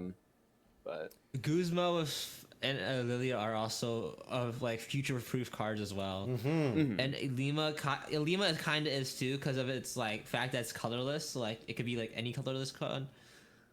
Yeah, I agree. And then I think if they do try to want to fix Kiawe as a card, they make a new Turtonator card or even a Alolan Marowak card in like a future pack, and they make it a little stronger to where it makes sense for it to end turn. I agree. Yeah, that's true. They can always like come back with to it and give us just better versions. All right, here's a card that honestly like I overlooked at first, and then I'm now converted on Guzma. Like, yo, like I was playing red. I was playing red in the Ori Magnezone deck, and then I swapped it out. I actually had to like craft it because I didn't pull it all from Lunala. So people in the chat was like, it was Shubby. Shout out to Shubby. He was like, yo, you have to try this. It's like a million times better. And I was like skeptical, and then I crafted it. I put it in, and then it's just so versatile. It's just so versatile. It can be a red. It can be like so many things, right? And it works in like so many matchups, right? You can remove the helmet in the Dark Tina matchup. Um, you can remove items on Skarmory, on Solgaleo. It just does like Poison Barb. the barb. That's right. It just like does so many things at once, and like a reality set, it's future proof. Like whatever item comes out, you can remove it. It's yeah, it's honestly a crazy card. I'm like, if I had to choose, like like top three most relevant cards out of like what we've seen so far this pack, I have to go with like Candy, Ori, and Guzma as a third. So yeah, what do you guys think? No, for I sure. I agree with you, but I also feel like Lily could also be as also hella future proof because stage 2 mons will always be in the game. It's like, and stage 2 mons with a power creep will be coming out in the future. It might have more HP, and Lily healing for 60 might help that more as well. Yeah, I agree. I agree. And this is a great take from Tyrantrum. If the deck size increases, Guzma will be even better. Yeah, if they ever decide to like increase the decks to like 25 slots and you have room for more tools, it's just gonna make it even better because it removes everything, right? It removes everything. I actually started like thinking differently about my tools now, right? Like before I was like, Me oh too. yeah, right? Like I got tools, let me play them so I don't get like Mars into like drawing them again, right? But now I'm like, oh shit, I have two capes. I'm gonna play just one because if he has Guzma, I'm gonna get fucked, right? So yeah. Yeah. What about you, Lucian? Have you encountered any situations where you were like, oh, I have to like think differently now? Oh, dude, I got wrecked earlier today. I was playing Soul with Skarmory, and I had like four mons together, and I was like, oh, I'll just play all my tool cards, and then I passed the turn, and he Guzmas me, and then I just lost. Oh So no. yeah, no, I'm playing way different now for sure. Yeah, yeah. All right. Have you guys? What about Nick and Reality? You guys faced any different situations where you had to like play different? I honestly, I think the only time I've got hit by a Guzma so far was in like a Skarm deck where I had like a caped Charmander and he killed me with Skarm because he took it off and I lost. That's the only time I think I've gotten hit by it where it really mattered. But apparently some guy, Drunkless says he had a guy get him to 20 HP, then they Guzma'd him next turn and just insta killed that. So that mon died, and Yeah. then You he kill could the attack lead. again. Yeah. Holy shit. Yeah. Yeah. That's actually I true. Yeah. We have to start thinking differently about the cape. It's no longer safe to have a cape Pokemon in the back if it has low HP. Yeah. I have actually been playing a lot more aggressively because I run Guzmas in a lot of my decks now, trying to like figure out what the best trainers are to like use in each deck style of playing, and Guzmas allow me to run Incineroar extremely aggressively. Yeah. Yeah. I agree. It's a great car. I've been converted, man. I've been converted. Um, okay, we have a couple more, and then we can do like favorite art to end our review today. Lana. I mean, we kind of talked about Lana, right? We kind of talked about like Araquanid. I was super hyped for this card. I thought Araquanid was gonna have a corner effect, right? I thought like this is like the new and improved Cyrus, right? You like bring it in the front and you corner it. But I guess Araquanid's effect is also like pretty good with how reality plays it with like with what was it, the Poke flute, flute. the poke flute, yeah, Poke yeah. flute. Yep. All right, next up we have Sophocles, Alolan Golem, Vikavolt, and Tojidimaru. We kind of talked about this too, right? We talked about this for Tojidimaru, how it can one-shot a Skarmory, and we talked about Vikavolt too. I think we can move on with this one. Mallow, Mallow. Yeah. I mean, what do you guys think about Mallow? She's really strong in Serena. Yeah, on Yep. Serena, yeah. Keep Serena I on don't the know board how longer. playable Shiinotic is. Yeah, I agree. I think it's a one of. I think it's a one of in Serena on top of like two Ericas. Because like you still have to discard the energy and reattach it. And like how many times do you actually heal more than 50, right? Even if you full heal, how many times do you actually benefit from like the full heal over like just an Erica, right? But yeah, I think it's definitely useful in Serena. It's kind of I sucks just that. realized. Sorry, go ahead. I just realized something. I just realized something. If you have a Leaf Cape on Serena, and then Steam Zard hits you, it can't one shot you unless it has Giovanni, and then you could just mallow it back up. Holy shit! Yeah, that's the ultimate BM. You mallow in his face for like 170 HP, right? Yeah, Yep. yeah. That's what I'm about to do to Nick. No, I'm crafting. I got a deck in mind that it's gonna be crazy. Yeah, Yeah, we can play. We May can or play may not after be this. Muck. May or may not be Muck.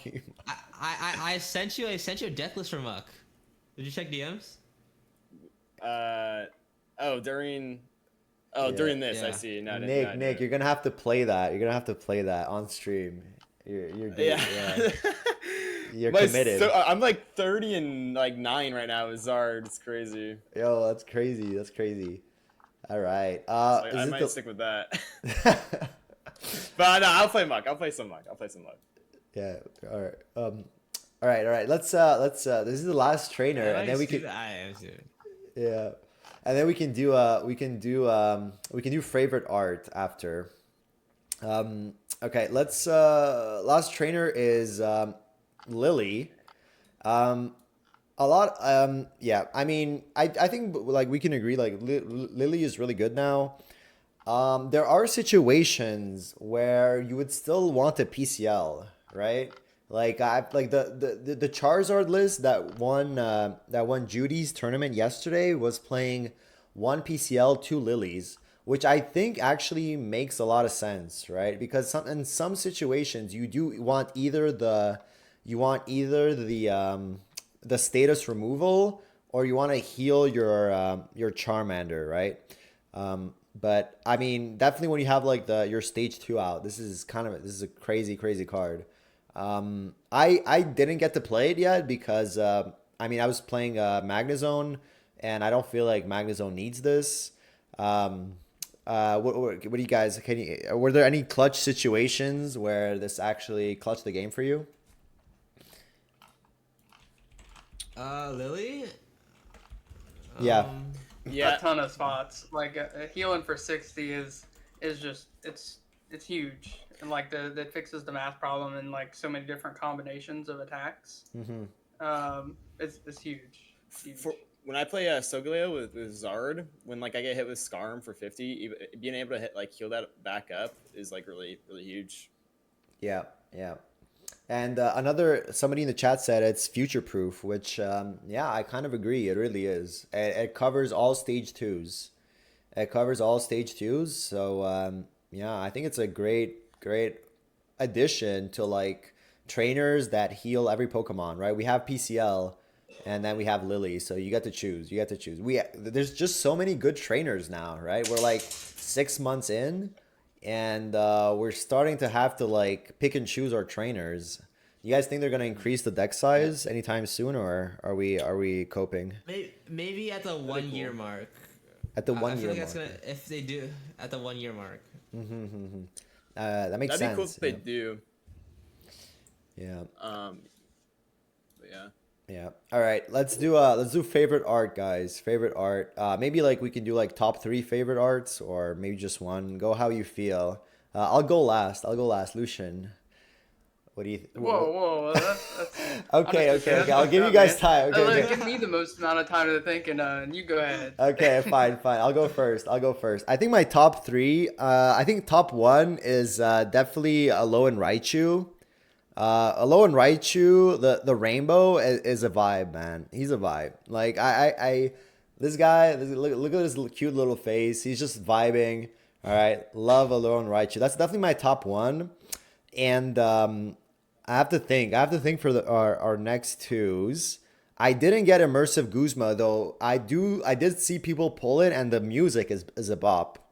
The music is an Oh, dude, it's absolute like bop. James Bond 007. It Yeah. Is yeah. awesome. Yeah, it's He's really got awesome. aura. It's really awesome. Okay, let me think here. I'm not gonna pick the shinies. I think the shinies this pack look kind of bad. They're all green, dude. Why are they all green? Um, Yeah. I'm I gonna have actually to like go. Starmie. Yeah, Starmie has like its contrast boosted up to like 100. It seems like it's yeah, like I love, but yeah, yeah. The I Starmie, think yeah, I'm with the gonna. orange, looks kind of cool. I agree. Okay, let me just pick my Yeah. number two and three. I kind of like the Soul Galeo Rainbow, but I don't think it's a top. I don't think it's a top three. I have to go with the Decidueye as a top two. Ooh, that's tough. Yeah, the That rainbow was tough. Decidueye looks really cool, man. It looks really cool. He's like peeking from behind the leaves. He's ready to snipe you. And I think my third one is still a Alolan Marowak. Yeah, even though it's like an unplayable card, the dude has aura, man. All right, who's ready? I can go I guess next. I can. Oh, ready? You can go. You can go. Okay. I guess I would just go with the cards I pulled. I pulled Immersive Guzma, Solgaleo, like the Rainbow Solgaleo and Nuala. Okay. Let me Those are just the ones I pulled. So nice. Okay, let me just pull them up for the viewers here. So you said Guzma, right? The immersive yeah, Guzma, and Rainbow Soul Galeo, right? And yeah. what was the last one? Rainbow Nuala. Rainbow Lunala. Do we have? I think I have it here. Oh, okay, yeah, it's the reverse. It's the reverse of Soul Galeo. They pair together, right? They combine into like Yeah, to yeah, create the sun and moon. the sun and moon. Yeah, it's pretty sick. Pretty sick. Love it. All right. Who wants to go next? Nick or Lucian? I can go next. I can go Alright. next. Probably my first one's probably 1-star Serena.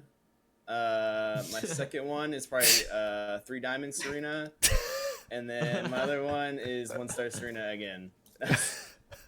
No. I actually think he likes Bruxfish. Oh my God, and Bruxfish. Yeah, my bad. Brux is my last pick. Yo. No. Okay, so actually, like I'd say probably, I'll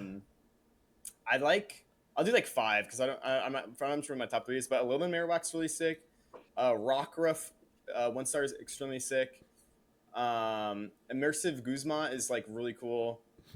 2-star Rainbow Border Incineroar is really, really, really cool. And then I think honestly, for my 5th one, probably Rainbow Border 2-star Solgaleo. Honestly. Okay, yeah.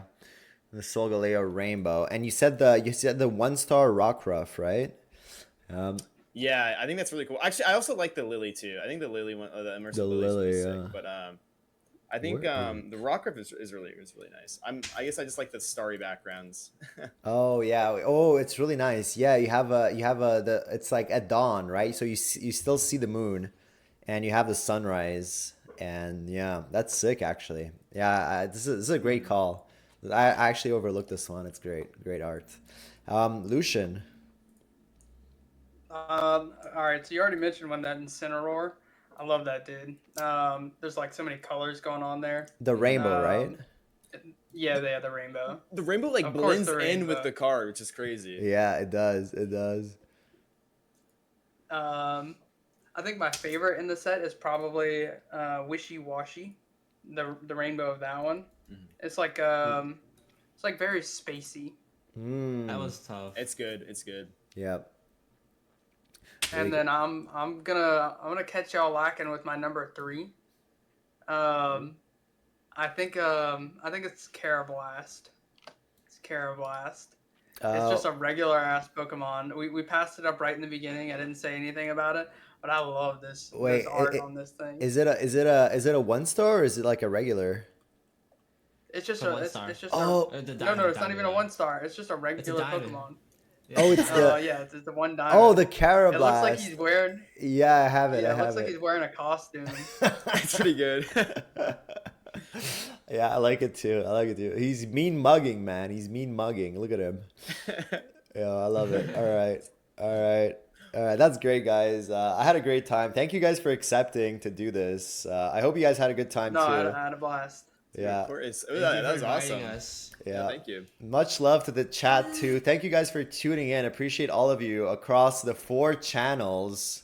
Across the 4 channels. I didn't actually get to see, but like it's great to have everybody together in the chat. Hope you guys had a great time. Hope you guys had a laugh too.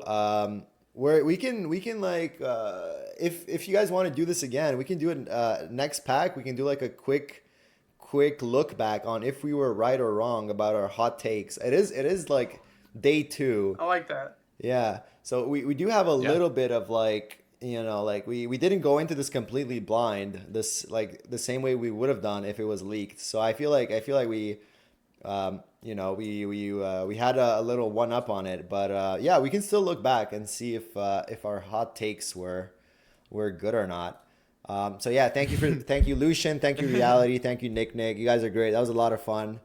And yeah, big shout out to everybody in the chat. Are you guys still streaming after this? I know Nick is. Yeah. Yeah. I am too. I think we're all on the grind. We're all on the the Master grind. Ball. That's right. I'm gonna grab Where you something at, to Nick? eat, but Where you at? Wait, well, actually, one thing I kind of want to say is, what do you guys think the best deck in the game is right now? Like, if you want to go like over like really fast. Like, it's hard to say. It's hard to say because like I've been having a good time with Oricorio Magnezone, but it just gets like shit on by Rampardos. And I see a lot of Rockruff Rampardos out there. I don't know how it pairs up into Darktina though. I don't know. Yeah, I don't know if it like loses to Helmet Darktina, or if it's just like too fast for them too. So yeah, rough. What do you guys think? Does anybody else have yeah? I'm partial to Charizard and Solgaleo seem like the 2 fastest ones. Mm-hmm. Yeah. Yeah. I think being fast is really important too. Just you pump out a crap ton of games. Mm-hmm. You know Yeah. what? I'm gonna go with an off-meta pick. I'm gonna go Togekiss Bayonet. Yeah. Let's go. Yeah. Let's go. Good choice. Yeah, good choice. Yeah. So I mean, I guess we won't have to wait long, right? Because we have Ursi on Saturday, so we're gonna get to see like what week 1 looks like, right? Yeah. Week So 1 far, of the new I mean, set? I love the variety, right? Like we definitely have a lot of variety, right? We have a lot of decks that like, you know, counter each other, and so far I haven't felt stuck on ladder either, right? The same way we kind of got stuck like on week 2 of last pack, right? When the meta crystallized. So it's been a lot of fun. Yeah. All right. Appreciate all of you.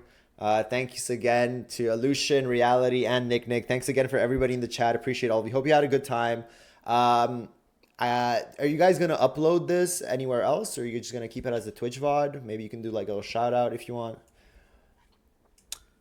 I'll probably keep it as a Twitch VOD. Maybe I can maybe edit something down. But yeah, this is super fun. Thanks for putting this together. Absolutely.